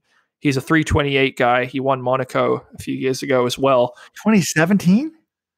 2017 Bowerman Mile champion. Anyway, he's good. He was injured last year. He was injured in 2017. He would have been one of the top threats for a medal at Worlds. So he's back. So that's interesting to me. It's his first Diamond League since 2017. And then the 3,000, Helen Obiri, the world cross-country champion, is running that. And she's facing Genzebe Dibaba, who is not dodging the competition for once and actually showing up and running a Diamond League against a really good runner. So that's going to be interesting to see how she does. That 1,500 has me really excited. John, instead of just listing the events, we should have gone with the big ones first. But Ronald Quemoy, remember, this is a guy, Renato Canova, he anointed him as the 2020 Olympic 5,000 meter champion, because Quemoy ran 3:28 in 2014. That's a world junior record. 3:28 in 2014. This is, again, he would have been 18 at the time when he ran 3:28. Officially 18. Yeah, but he was the guy that was training in Japan. For some reason, I would probably believe their age a little bit more. He'd have to probably lie about his age before he got to Japan if he was doing that. But he's got, at the time he had run 13:21 for 5,000. So you combine those two, and you think it'd be hard to beat in the 5,000. But his 5,000 PR really hasn't budged. It's now down to 13:16. but hasn't, those injuries have hurt him a bit. I guess in 2018, last year he did run 13:19 at the end of the year. He got healthy again in Japan. So be really interesting to see what he can do there. Absolutely. My money is going to be on Manangoy. I've heard Chariot isn't quite up to speed at this point in the year with 5 months remaining to Worlds. So I would bet on Manangoy because he was the best guy apart from Chariot last year. He did win the Commonwealth Games and the African titles. And then the 3K, I'm going to go with Obiri over Dibaba, but who really knows with Gonzague Dibaba? She could do something. Yeah, folks, we'll be breaking it down, writing a preview so you can see the official Let's Run preview. And folks, one interesting thing about this meet is it's going to be held in the same, not in the normal stadium that they have the Doha Diamond League meet is. They're going to have the same stadium they're having Worlds in. So they had the Asian champs in this stadium last week, and it was very empty. So there's been a pretty good atmosphere in Doha with all the Ethiopians in there and the fans, but I'm not sure it's going to be that great this weekend. And we haven't discussed the biggest track action of the weekend. White lightning. I'm seeing all this shit in my news feeds. I hope this doesn't mean I'm a white supremacist. White supremacy is bad, but I just Googled now and it's showing up in New York Post and everything. This high school kid, Matthew Bowling, ran 9.98 wind dated. It's wind dated. The kid is a phenomenal athlete, and it's very interesting that he's white. Very unusual, but there are a lot of white people, Weldon. Being white isn't unusual. True, excuse me, that he's white and a very fast sprinter, and it might, rework some people's perceptions of what's possible, which is a good thing. I think you saw the same article I did. It was in Business Insider, and they're like, only within 0.4 of Usain Bolt. And we're just like, come on, man. It had a huge tailwind. He's the best sprinter in Texas. It's pretty crazy. It's the second fastest. It's the fastest under all conditions, which is pretty nuts. For a high schooler. He's also a fantastic long jumper. I want to know, his parents, I think, are South African. Does anyone know if he was born in South Africa? Oh, no. Are we going to have to append the African-born title? Yes, American-born. Wow. African-born. They're African-born. Well, let's get confirmation on that first before we just start spreading it like gospel. I've converted his time to still conditions, and it's not only, but he's a University of Georgia signee. He's a stud, but it would convert to a 10.16 under if you had a 0.0 wind or 10 point. It's fast, but it's not 9.98 fast. Reminded me very much of Obadelli Thompson, 1996. Well, my senior year in college, he ran 9.59 or something absurd at UTEP. But folks, wind matters. His wind legal PR was 9.98. He was he won a medal at a Worlds at one point, so still a good runner. But the wind doesn't lie. Boston Marathon fans remember that. All right, does the name, make sure I get this right, Trentavis Friday mean anything to you guys? Yeah, he was a high school stud a few years ago. Went to Florida State. Didn't do a ton collegiately, but I think he was very fast, maybe in the 200, was maybe World Junior 200 champion. I'm not sure. I was looking up the 100-meter all-time list. I was going to write an article on this guy Weldon's calling white lightning because I knew it'd be popular with Google, but I decided just to let the message board thread. But in the message board thread, I added where the 9.98 listed and what it converted to, and looking at the all-time list, Trentavis Friday ran 10 flat in high school, right? Yeah, he's the record holder. And he was 200 World Junior champion. Nailed it. Go ahead, Weldon. But I have to say, it's interesting. He was 200 World Junior champion, high school record holder in the 100, and really nothing in college. Now he's trying to run pros. And his career best at Florida State was 10.32. Yeah, he hasn't run under. He ran 10.13 in 2016. It's pretty crazy. High school success doesn't guarantee future success. Everyone, enjoy what you're doing right now in life. Look up, look at the sun, enjoy it, because you don't know what's happening tomorrow. That's my advice. But sometimes it does. Noah Lyles and Michael Norman were absolute studs in high school, and they're even better now as pros. That's true. And one other thing we did not discuss, Mozanet Geremu, he sort of broke the Doha curse.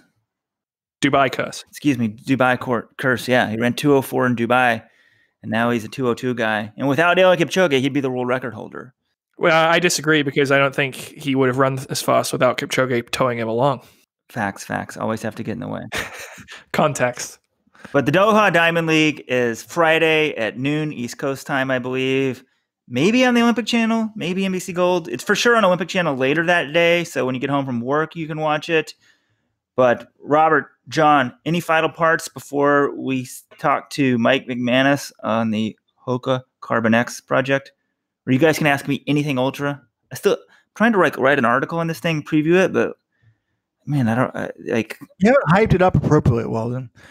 So I think it's a world record attempt. I think it's gonna be streamed live, right? It's kind of like a sub 2 attempt, but it's even better because it's gonna be like 2 or 3 times as long. Yeah, I haven't hyped it because I'm still understanding it, but I've talked to Mike about it. I'm really trying to understand, like, what's so hard to understand? It's like a double marathon, Weldon. It's like a 50-mile race. Okay, well, some of this stuff's pretty interesting, like the 100K distance. So Comrades is 56 miles, very close to 100K. Comrades, you guys, there is a word in the English language called comrade. I don't understand how you keep pronouncing this wrong. Yeah, but like 2 comrades should be comrades. Anyway, let me, John, I'm the ultra expert in Let's Run. This is all my knowledge. Even though you can't pronounce the most prestigious race in the sport correctly. Please, quiet. This is all thanks to Steeltown Runner, Let's Run poster, who informs me of ultra stuff and who on his own figured out what this event was this week. Like everyone was under an NDA until today, and he called me yesterday and had figured it out. Comrades is 56 miles uphill or downhill. So you think those guys would do really well at the 100K World Championship, which is held every 2 years. And he's like, Steeltown's like, no, they never do well. Like the 100K is usually flat. It's just different. Sort of running 100K flat for time is different than running an uphill 56-mile ultra marathon. And I guess Jim Walmsley a couple years ago went and ran the 100K championships. This is before he was a star, and he blew up hugely. And so now the world record, and also the other thing is like the world record is 6:09, and it used to be 6:10 by this guy Don Ritchie on the track, and that was the longest standing. The IAAF record recognizes the 100K record. The 100K world record was the longest standing world record period in track and field until it was broken last year on this Japanese course. And a lot of the ultra like experts are like, oh, the Japanese course has 50% separation. They really want less separation because for an ultra, you can run, you can get a tailwind for a 50%. It could be a huge thing. So there's all this controversy on that. But that's 6:09. I think the American record's like 6:27 or 6:17. And Walmsley's talking about breaking 6 hours. I think this could end in disaster, man. And Tyler Andrews is going to try to do it as well. So I don't know. I'm intrigued, but you could also see disaster happen at the Carbon X. So yeah, it will be streamed live. And you'll hear more from Mike McManus next. But Robert, filling me in. What do you want? Ask me any ultra question you got. I'm ready to answer. The record is 6:09. Yeah. For 62.2 miles. I got the paces if you want it. Yes, I'd like to. I'm calculating the pace. That's 5:56.3 mile pace for almost for 6 hours. That's pretty effing incredible. I think that goes down, right? So Steeltown Runner said, like, I know a human being can run under 6 hours. Nobody's done it. I mean, nobody's under 6:09, and there's 100K World Championships every year. So he's like, look, a 6:20 is a pretty good time. 6:25. Yes, you got to run 5:56 pace, like you said, Robert. But to break 6 hours, you go for that. There's talk of that, and to do that, you got to go. I could figure out the pace for that. Hold on one second, but I think 6:56, or did I say 5:56? 5:56. So 6 hours for 100K is 5:47 pace. I'm actually interested in what marathon pace that is. So it's 2:31 marathon pace. So you got to run 2 marathons at 2:31 pace. That's like your PR, John, right? And then come back and run another 9 miles. John, what's your marathon PR? My marathon PR is 2:35. Not very good for a 20-minute guy. Okay, John. For a what guy? 29-minute guy. So, John, I don't know if you read the article, because John's got journalistic integrity, so he doesn't work in any of the HOKA 1-1 ultra marathon pieces because he doesn't want to be biased by his sponsorship. Well, I have no problem taking money from corporate sponsors to pay John's salary so John can be a journalistic man of integrity. John, so I don't know if you read the Sage Kennedy article. Well, I guess you were. Let me know if you've read this. I want to guess. Have you guessed what the pace is for the 24-hour world record? It's viewed as one of the best world records. 9:30. 9:30 per mile. John is way off. 7:38 per mile nonstop. For 24 hours. That's also ridiculous. Guy ran 188.59 miles. So that's like 24. That's like, how many marathons is that? Yeah, some of these records are nuts. 7.19 marathons. So I don't know. Like, do you run nonstop or you take a nap? That's what I was. Well, I guess you're running nonstop, or you're maybe walking a little bit. You got to have to take a bathroom break at some point, but it's pretty crazy. Okay, you guys not knowing anything about this as well. Walmsley also is like good on trails, like running flat roads for 100K. It's very different. I thought Sage said he would never run roads. No, that was Killian Jornet, who never runs roads. So, not knowing anything about it. Record, no record, sub 6 hours. Yes, they're going to get the record because it's like the Nike sub 2 thing. It's an epic fail if they don't get the record. Breaking 2, they didn't get the record, was far from an epic fail, Robert. Come on. No, I'm saying, but they still, like, if he runs 2:05, it would have been bad. But I assume they're going to at least get, I assume they're going to get it. Like, these marketing people are smart, right? Yeah, I assume they'll get it. They targeted something that they think they can get. They're sending their best runners out to do it. And they got their own cheater shoes, right? So with the cheater shoes, go ahead, Weldon. I assume they would get it, that they would go for a soft record, but the more I look into it, if maybe 6:09, fine, it's there for the taking. And Steeltown's like, yes, in theory, someone can go for 6 hours. But if you go for 6 hours instead of 6:09, I feel like you could just epic fail. So it makes it more interesting for me for sure. Yeah, and it's like a 10-second per mile difference. It's not like you can make that up, right? Because it's such a long race. I don't know. Yeah, Steeltown said guys go out all the time under 3 hours for like halfway and then blow up. So, all right, guys. Well, it's been a great podcast, but we have not talked about the broadcast of the week that you want to watch. And it's under just a tiny paywall. ESPN Plus only costs $5 per month. Yeah, I think you can get a free 7-day trial, folks. I will be broadcasting, entertaining us the world on ESPN Plus on the Ivy League Heptagonal Championships. Full days, 2 days of coverage, Saturday and Sunday, live from my alma mater, Princeton University. There is a disgraceful event going on there, though. On Saturday, the 10,000 finals are run. They're going to run the regular meet from like 1 to like 5 or whatever it takes. And then they're going to come back almost 3 hours later, run the 10,000s at like 8 o'clock at night. The high temperature on Saturday is going to be 71 degrees. The world has gone soft, led by the Ivy Leaguers. Embarrassing, John. As former Ivy League 10K guys, would you be happy to be running at 8 p.m. under pristine, cool conditions? Well, hell, if you're going to put it at night, I'd put it at 10 p.m. But what do you think of that? Actually, I'm thinking, yeah, I ran the Heps 10K 4 times. I mean, fans, you're just not going to have any fans in there at all. Very few people stick around for the 10K anyway. Now you're going to even have even less, but it does make it, I want to say I probably ran at a temperature in the 60s. It wasn't that bad. If it's really sunny, might be nice to run it in cool conditions, but they're not going for PRs. They're going for the win. Robert, if you're getting paid by ESPN, I mean, it's a big company. You demand overtime. Demand the big bucks. But guys, I think that's it for today. We got Mike McManus next. More on the Carbon X project. You can win some HOKA prizes as well on Let's Run if you want to participate in the debate on what the best ultras are. But up next, a talk with Mike McManus, one of the masterminds behind the HOKA Carbon X project. So hopefully you guys can learn like I did about that. Robert, John, thanks. Till next week. Signing off. Mike's next. All right, we're joined by Mike McManus, my neighbor, and the Senior Global Sports Marketing Manager at HOKA One One. Mike, instead of being in my apartment, you're 3,000 miles away. Project Carbon X is here. Welcome.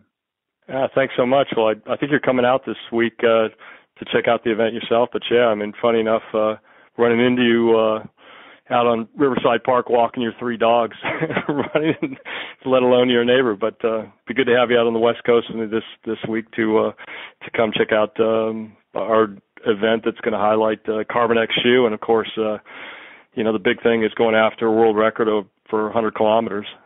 Yeah, so you guys have done a good job of keeping this under wraps. Your PR firm reached out a couple months ago, and they said, hey, do you guys want to sign a non-disclosure? And we're sort of like, well, sure, why not? What do we have to lose? And then separately, your marketing people sort of started talking to us about doing content in Let's Run, and we settled on exploring the ultra marathon, which is kind of fun for us. But until last week, nothing ever crossed over. Like, the PR guys, like, you may not talk to the marketing people. So, and then you're my neighbor. So, how long have you guys been planning this? Yeah, first and foremost, is this a 100K race? To kind of just give us the big overview.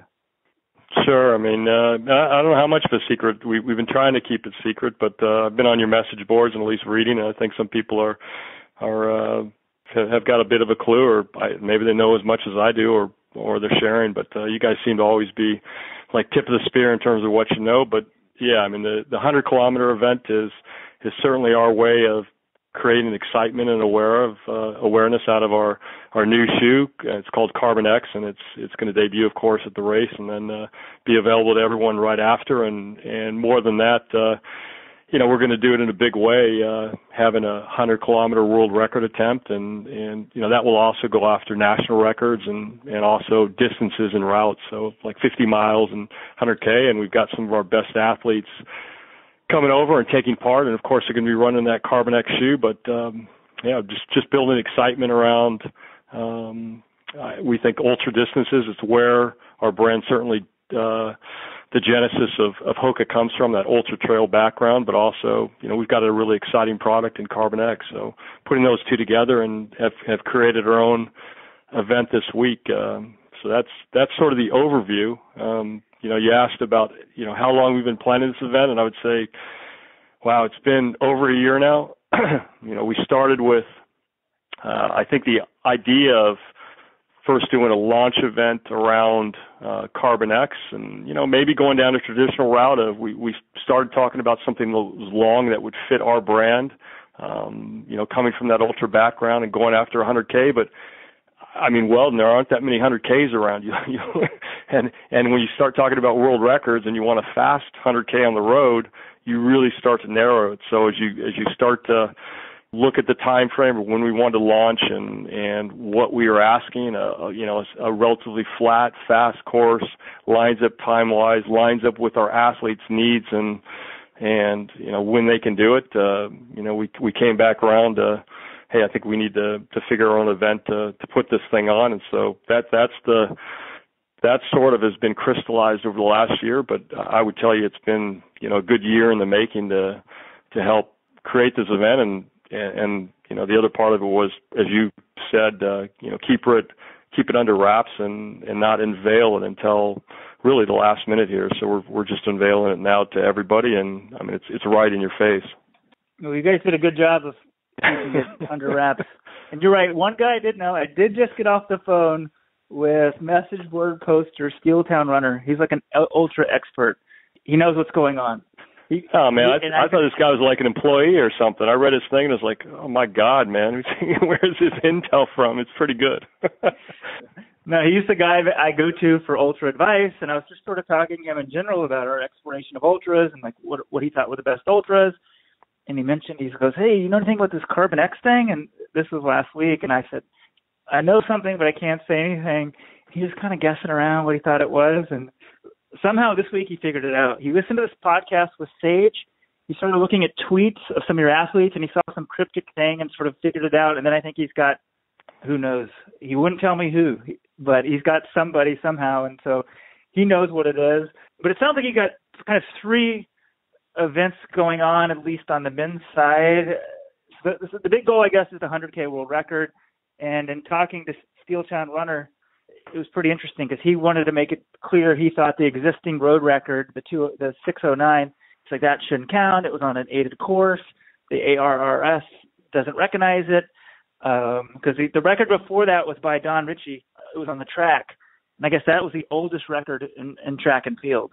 The 100K, for us people with a traditional background, we're not that familiar with it, but with these ultra guys, it seems like legit distance, very legit record, and it's kind of cool. It was the oldest record in track and field. So your course is going to be certified and all of that, and you can get the record. Is that the case?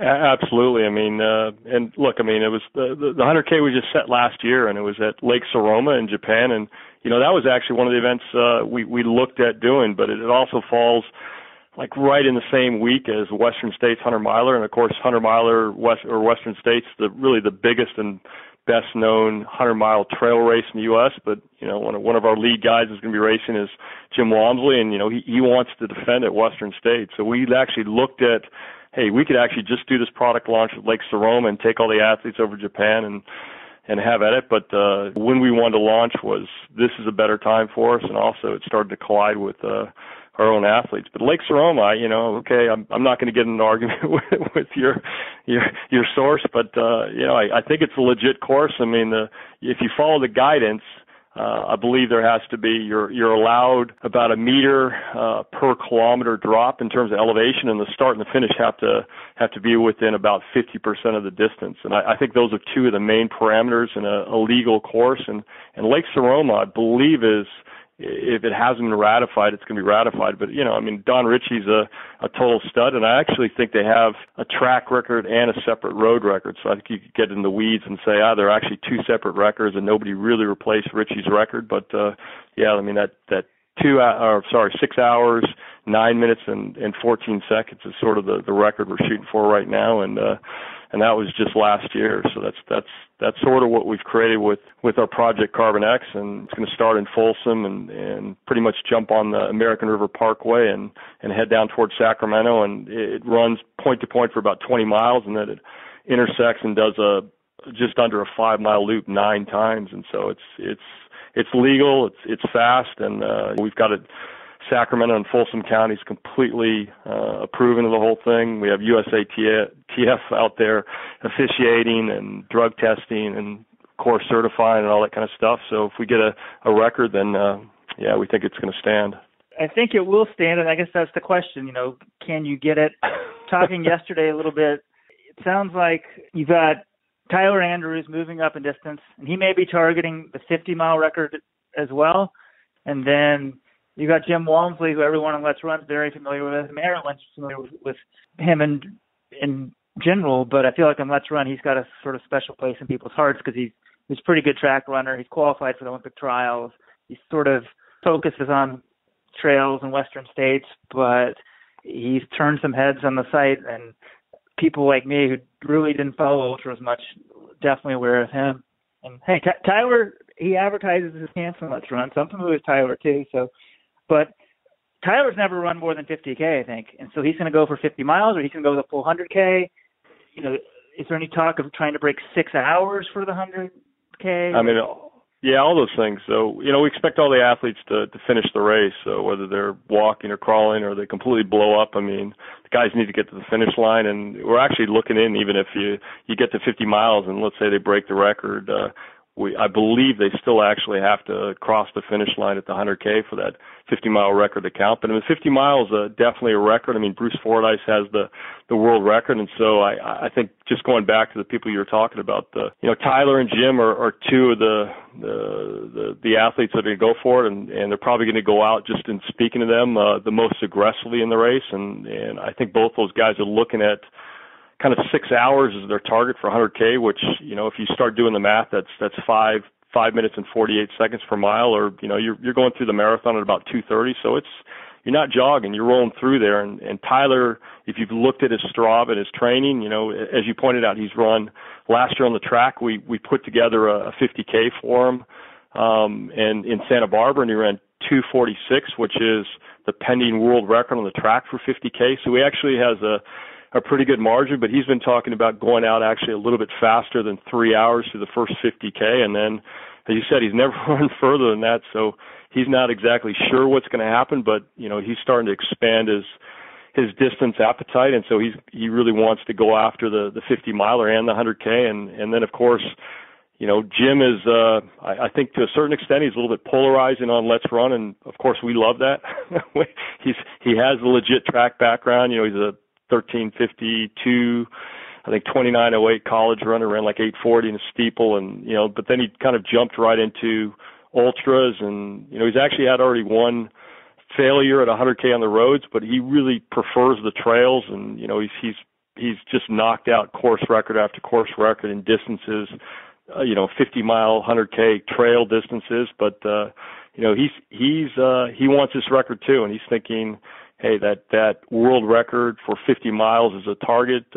Bruce Fordyce is maybe the greatest all-time ultra runner, certainly in that category of probably top 4 or 5. You get the ultra geeks talking about that, and then I think Jim would also tell you he has no idea what's going to happen after 50 miles. But if you hit the target for 50 miles in that 5:45 to 5:48 per mile pace, then you got a shot. You got a shot certainly at 6 hours, 9 minutes for the 100K with a big margin, but 6 hours is also out there. So I think the dream for both those guys is 6 hours.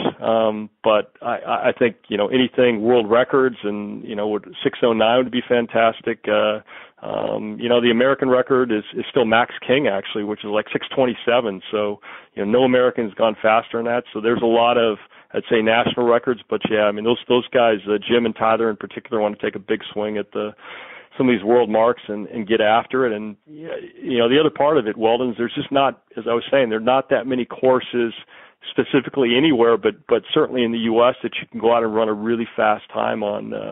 Fordyce broke 50 miles in Chicago on the waterfront, and you can do that probably more so in the fall, just going back and forth along the bike path. But, we've tried to lay out a course for all the athletes, and as you're talking, we actually have 8 athletes that are going to be out there going for it.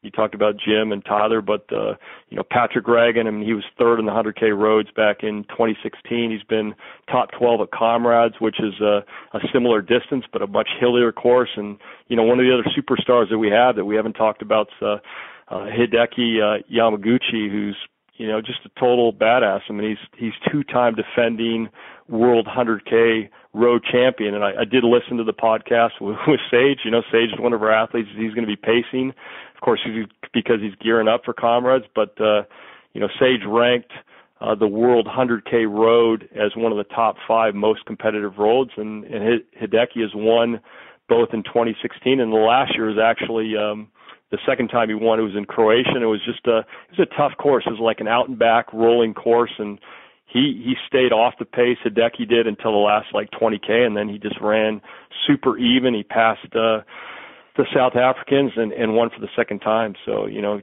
guy's a total stud, and then you throw in the guy who races every weekend, Mike Wardian, and he'll be going after, I'd say, more age group records, American 45 to 49, but then, we have a second Japanese athlete who's also been on their world team male, Yoshiki Takata, and then we have 2 females, Sabrina Little and Aiko Kanimatsu, who are going to be coming out, and both of those 2 have duked it out at the world level for 100K. So we have 8 total athletes, but we're looking at national records, and then up top, certainly, with Jim and Tyler, they're going to go out at a real aggressive pace and, kind of push the limits. As marketing manager, is there any concern that you're getting too greedy? I mean, if you're trying to we were worried that Yomif Kajelcha, by trying to break a 1,500-meter record in a mile was going to blow both of them. And if you try to break a 50-mile record in a 100K, I mean, you got, 60, you got 12 more miles to go. I mean, you'd rather go down in flames, or is it just that this is what the athletes wanted to do? And, yeah, but Patrick Reagan's very good. Maybe he could sneak in there and get the record, or Hideki, like you said. I mean, he's a 2-time champion. It's I don't know. For an event right. There's some pretty interesting storyline. There's a big unknown right here, and that's what Jim will tell you. He'll tell you it's a fast long run. Of course, you've seen the kind of stuff he's been able to do, not just on the trails, but I mean, he spent 6 weeks training for the half to get himself back into from crazy training to get ready for UTMB on the trails, and he was totally probably overtrained for that race, and he spent 6 weeks getting ready to get his running economy back, and then he ran 64 flat at Houston, and so he still has this really interesting balance. Tyler comes from a marathon where he's used to roads, and he's also run a great 50K, but they both, I mean, there's super unknowns for both those guys and what's going to happen after 50 miles. So I think you're going to see those guys roll the dice, but they'd also say, and I've asked them, they say, we're not sure what's going to happen even at 40 miles plus. And then, the guy you mentioned, Patrick Reagan, and speaking to all the athletes, I think Patrick and Hideki are probably a lot closer. Those guys are certainly the most experienced in terms of what it feels like to run that pace. Patrick's run 6:33, I believe, for 100K, and like I said, he's been second twice in a big ultra that's called Ultra Vasan, which is in Sweden, which is about the distance, like a 90K race. And then he's been top 12 at Comrades, his only run there. But those guys, I would say, are just trying to be a little bit more conservative and, as Patrick said, maybe a little bit more realistic about where his fitness is. And, he's also actually, Reagan is getting ready for a Western States for the first time, but everyone's super fit right now, and I think you can see the guys off the top, off the front going for it, with a couple other guys sitting back and trying to manage themselves. But I mean, that's a big part of this that I think the ultra community really wants to communicate with everybody, is once you get past 50K. I mean, 50K, I don't think ultra athletes really think it's an ultra marathon. They just think it's an extended marathon. But once you get into 50 miles, 100K, and then beyond that, there's so much energy management of just taking in fuel and expending energy that, I think you start to see in the shorter distances, but these guys deal with it for hours and hours. And so that, there's a huge unknown, but, these athletes are all pretty good at solving problems over a matter of many hours in a race.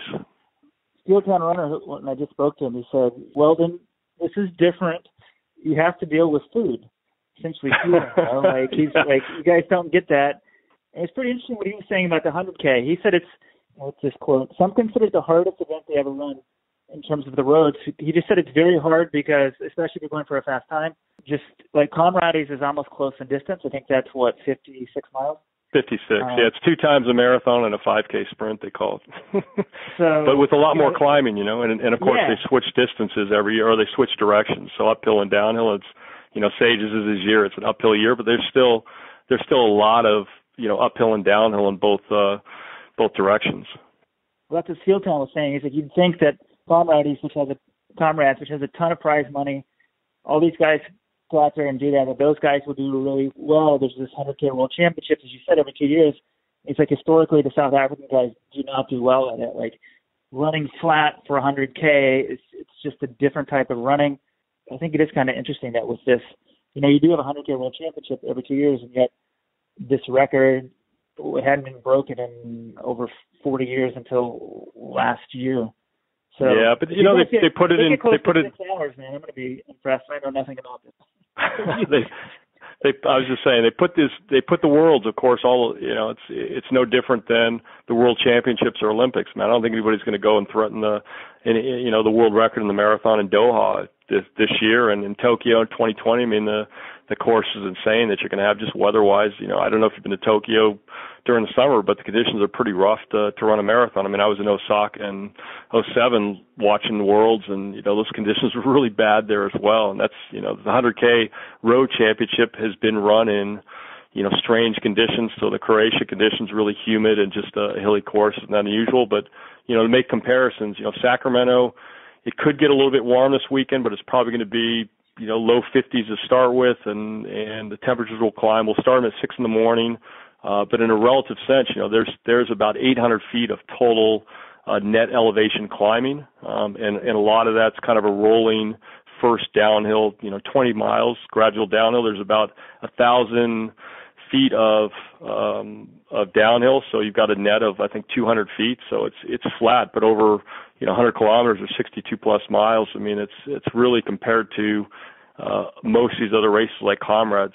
That's like a really flat, fast course. And the other secret with Sacramento, it could be warm, but it tends to be a lot drier than like what we deal with on the East Coast in the summer. So we're hoping for great weather. But yeah, these guys are going to take a swing at it, and we're looking forward. Of course, the other thing is we'll have pace setters out there for the early miles, and we'll try and take some of these guys out at the pace they want, and the pace setters are going to go for about 20 to 30 miles or so, and then once they stop, then of course their race is done, and then these athletes will be out there on their own to finish the loops. So the Pacers, they're not jumping in and out. This isn't Monza too? No, that's actually not record eligible, so we can't have that going on. Right. But for each, I would tell you each of the athletes. Breaking six. Why didn't you call it breaking six? Oh man, yeah. Let's stay away from comparisons, please. But we have pacers for every athlete, and all 8 athletes have their own pace setters. And yeah, even the day before the race, just getting back to the overall paces, we have an athletes meeting, and we'll do a final check there on what each athlete wants to go out at pace wise, and we're going to do the best we can to accommodate and just try and help them maximize the race. And of course we want fast times, and hopefully we're not biting off too much, but really excited about these guys going for it, and it's been secretive to everyone else. But as you can imagine, these athletes have known about this for a long time. They've already had to run in Carbon X shoes and get ready for those. One of the other things we have, and I think you mentioned at the start, but we actually have 6 teams that are going to do a 10 by 10K relay. It's on a separate course, which is part of the loop they're going to do, which again, I mentioned the athletes are going to do 9 times a loop at the end. That's like 4.7 miles, but the relay has a similar loop that's a 10K loop, and there's separate actually records for a 10 by 10 kilometers. So we got 6 teams. We've got a couple of elite teams that are in there, and it should be fun. So we're looking at getting hopefully a bunch of records, and certainly launching a new product that we have, but and utilizing some of our best athletes. And as I mentioned, we got 3 Japanese athletes that are going to be in tow, but 8 total athletes doing the 100K, and then another 6 times 10, so 60 people doing it's actually mixed gender relay, so 5 men and 5 women on each team. Yes, Scott Fauble running? Scott Smith. Of course, man. Come on. Guy was world champion, or I was world champion. He was in the worlds in Daegu back in the day. So we've got sub 28 minutes Scott. I've Scotty Boz out there. Scott Fauble. Apologies, I was getting too excited, but Fobs is he's got some downtime from Boston. Oh. I was getting too excited. I was thinking Scotty Boz, man. I'm using my Scots Yeah. Scott used to be the marketing guy at Running Warehouse. Like everything in this guy's like 1 degree of separation from me. I'm screwing him up. Scott, make a comeback for the crowds that are listening, man. Make a comeback. Apologies, and I got to apologize to Fobs because he is the man. I mean, and of course he wore our other shoe that we already have out there in the market, the Carbon Rocket at Boston, and had an amazing effort. But no, he's got some downtime. We have 2 NAZ athletes who are going to be doing the relay. So Scott Smith is there, and then Danielle Shanahan is the second. So we've got a couple of the elites that are coming out just to have fun with the relay. But I was going to say the balance of our elite teams is predominantly our HOKA Aggies out there, and of course Scotty Boz is a HOKA Aggie, and is actually in his own right has run sub 28 minute back in the day, so he's pretty good. So let's turn to the shoe quickly. You said not to make comparisons to events and stuff, but like this seems very similar to the Nike Vaporfly events. Is this your response? I'm getting a pair of shoes and I want some cheater shoes. That's what the kind of joke is on Let's Run with these new shoes that people are coming out with carbon. You guys already have the Carbon Rocket, I guess, which you already had sub 2:10 marathons in it by Cam Levins and Scott Fauble, so that shoe's doing well for you. But like, is the Carbon X, is this the response to the Nike shoe? Kind of give us an overview. What is this thing? Sure. Well, so we do have the Carbon Rocket out, and you're right. I mean, we've had good success with that, and I think to make things clear, we're really not trying to make any comparisons to any competitor, but we definitely are developing a family of racing products. But this absolutely, the Carbon X fits within the geometry and the innovation, and it's really going to showcase how HOKA builds shoes. And the Carbon Rocket was a early iteration of that, and that the Carbon Rocket actually started for us back in it actually started back in 2014, and it started when we signed Leo Manzano, and that's when the exploration of a racing flat, because we didn't have a track spike or a racing flat at the time, and so the designers and developers and within innovation started working on what ended up being the Carbon Rocket, and our athletes have had different iterations of an early versions of that, as you mentioned, that Cam finally wore in Toronto when he had an amazing race in the fall, and then Fobs of course backed it up with another sub 2:10. But the Carbon X for us, I would say, is more of a little brother to the Carbon Rocket, and they will sit together. But the Carbon X for us is going to be a lot more universally accepted, where the Carbon Rocket is more, I would say, just absolutely pure racer. It's got a much more aggressive drop in the shoe, and it's made for, I would say, races from 5K up to the marathon, where hey, we're putting these athletes out in a 100K race, and we look at this shoe being first and foremost, it has all the design concepts and appeal that anybody that gets in a HOKA would like in terms of our features and benefits of the shoe, but it's actually going to be a lot more available to somebody who wants to take it for a long run, take it for a lightweight training run, as well as, we're going to have elites that choose this flat over the Carbon Rocket for sure, but for us it has much greater universal appeal. So, these two are both going to stay out. We're excited about these, but, they both have, all the HOKA ingredients that I think most people come to expect, and that's the geometry, that's the meta rocker in the shoe, that's the inherent stability in the shoe, and those are the features that, all HOKA shoes have, and, these are going to be, total badass racing shoes, and this one in particular is, we think, anybody that wants to run on this is going to have a lot of fun, whether it's yourself, Weldon, getting back into shape and maybe just trying to run a fast 5K again, or, it's Walmsley trying to take a swing at, a sub 6 hour 100K effort. We had a guy actually this past weekend, if somebody was really paying attention, run, Big Sur, and he ran 6-minute pace. He ran a little bit faster than 6-minute pace in the Carbon X. So we've had it out at least once, but, the Carbon X for us is going to have universal appeal, and the Carbon Rocket is still going to stay in our range, and we'll go forward with it, and that's going to be much more of a, I'd say, sure, it's still going to be our pure performance racing shoe. The Rocket's going to be your pure performance racing, or the X. Yeah, and that's not to say Carbon X won't be our racing shoe, right, but you're going to have two in the line, and the Carbon X for sure is going to be, we think it's going to have, well, we know it's going to have a much greter appeal than the Carbon Rocket, just in terms of the way it's built. In terms of the way the stack heights are. Will it last? Because I think, some of these, essentially just talking about the Vaporfly, that was pretty much was regarded as a racing shoe.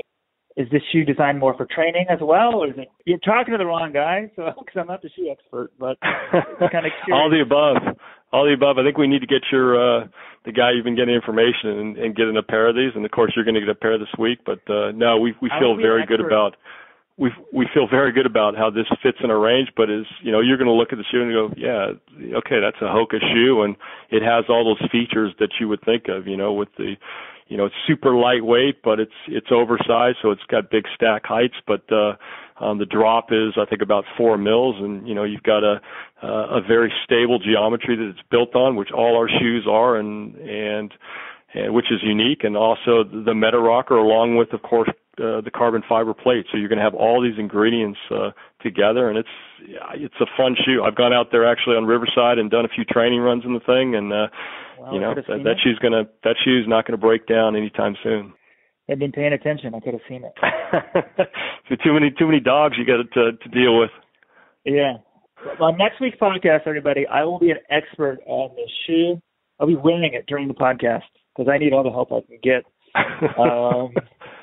And, I'll kind of understand some of this stuff more.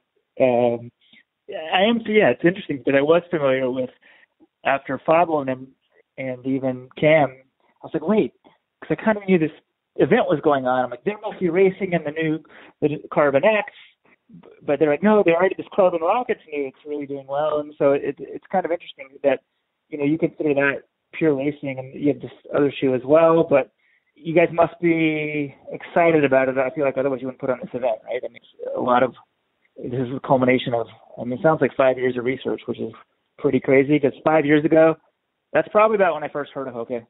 I went to the running event in Austin, Texas, and saw these, really at the time I thought bulky shoes. Everyone was all about minimalism, and I was like, with these bright colors, I'm like, HOKA, what, is this a joke? And fast forward 5 years, and you got a track team, and two sub-210 marathoners, and you guys are still true to the ultra. So that's important. It's important. And our brand actually just turned 10 years. But you're right. Our overall brand awareness is still very low when you look at it, especially if you get out of running. It's amazingly low. But the one thing that's in common is when HOKA first came out with these.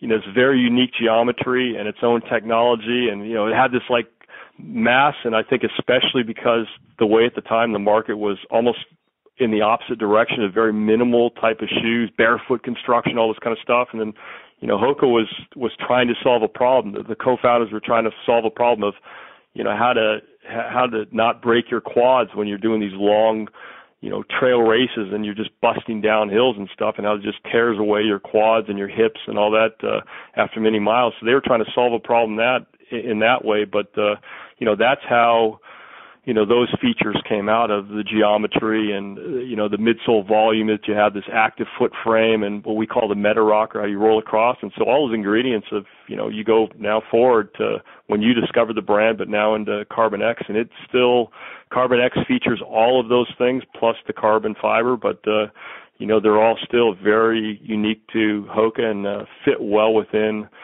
the genesis of the brand. Well, it sounds cool. And my wife, she bought HOKAs about 2 weeks ago, so I think that's a testament to sort of we love it. brand awareness. Well, thank you for taking the time to join us. Will be at my first ultra marathon on Saturday, so I guess I'll see you Friday, a couple days from now, or a couple days. Looking forward to it, and man, glad to have Let's Run aboard the ultra world. Looking forward to having you guys and enjoying the weekend.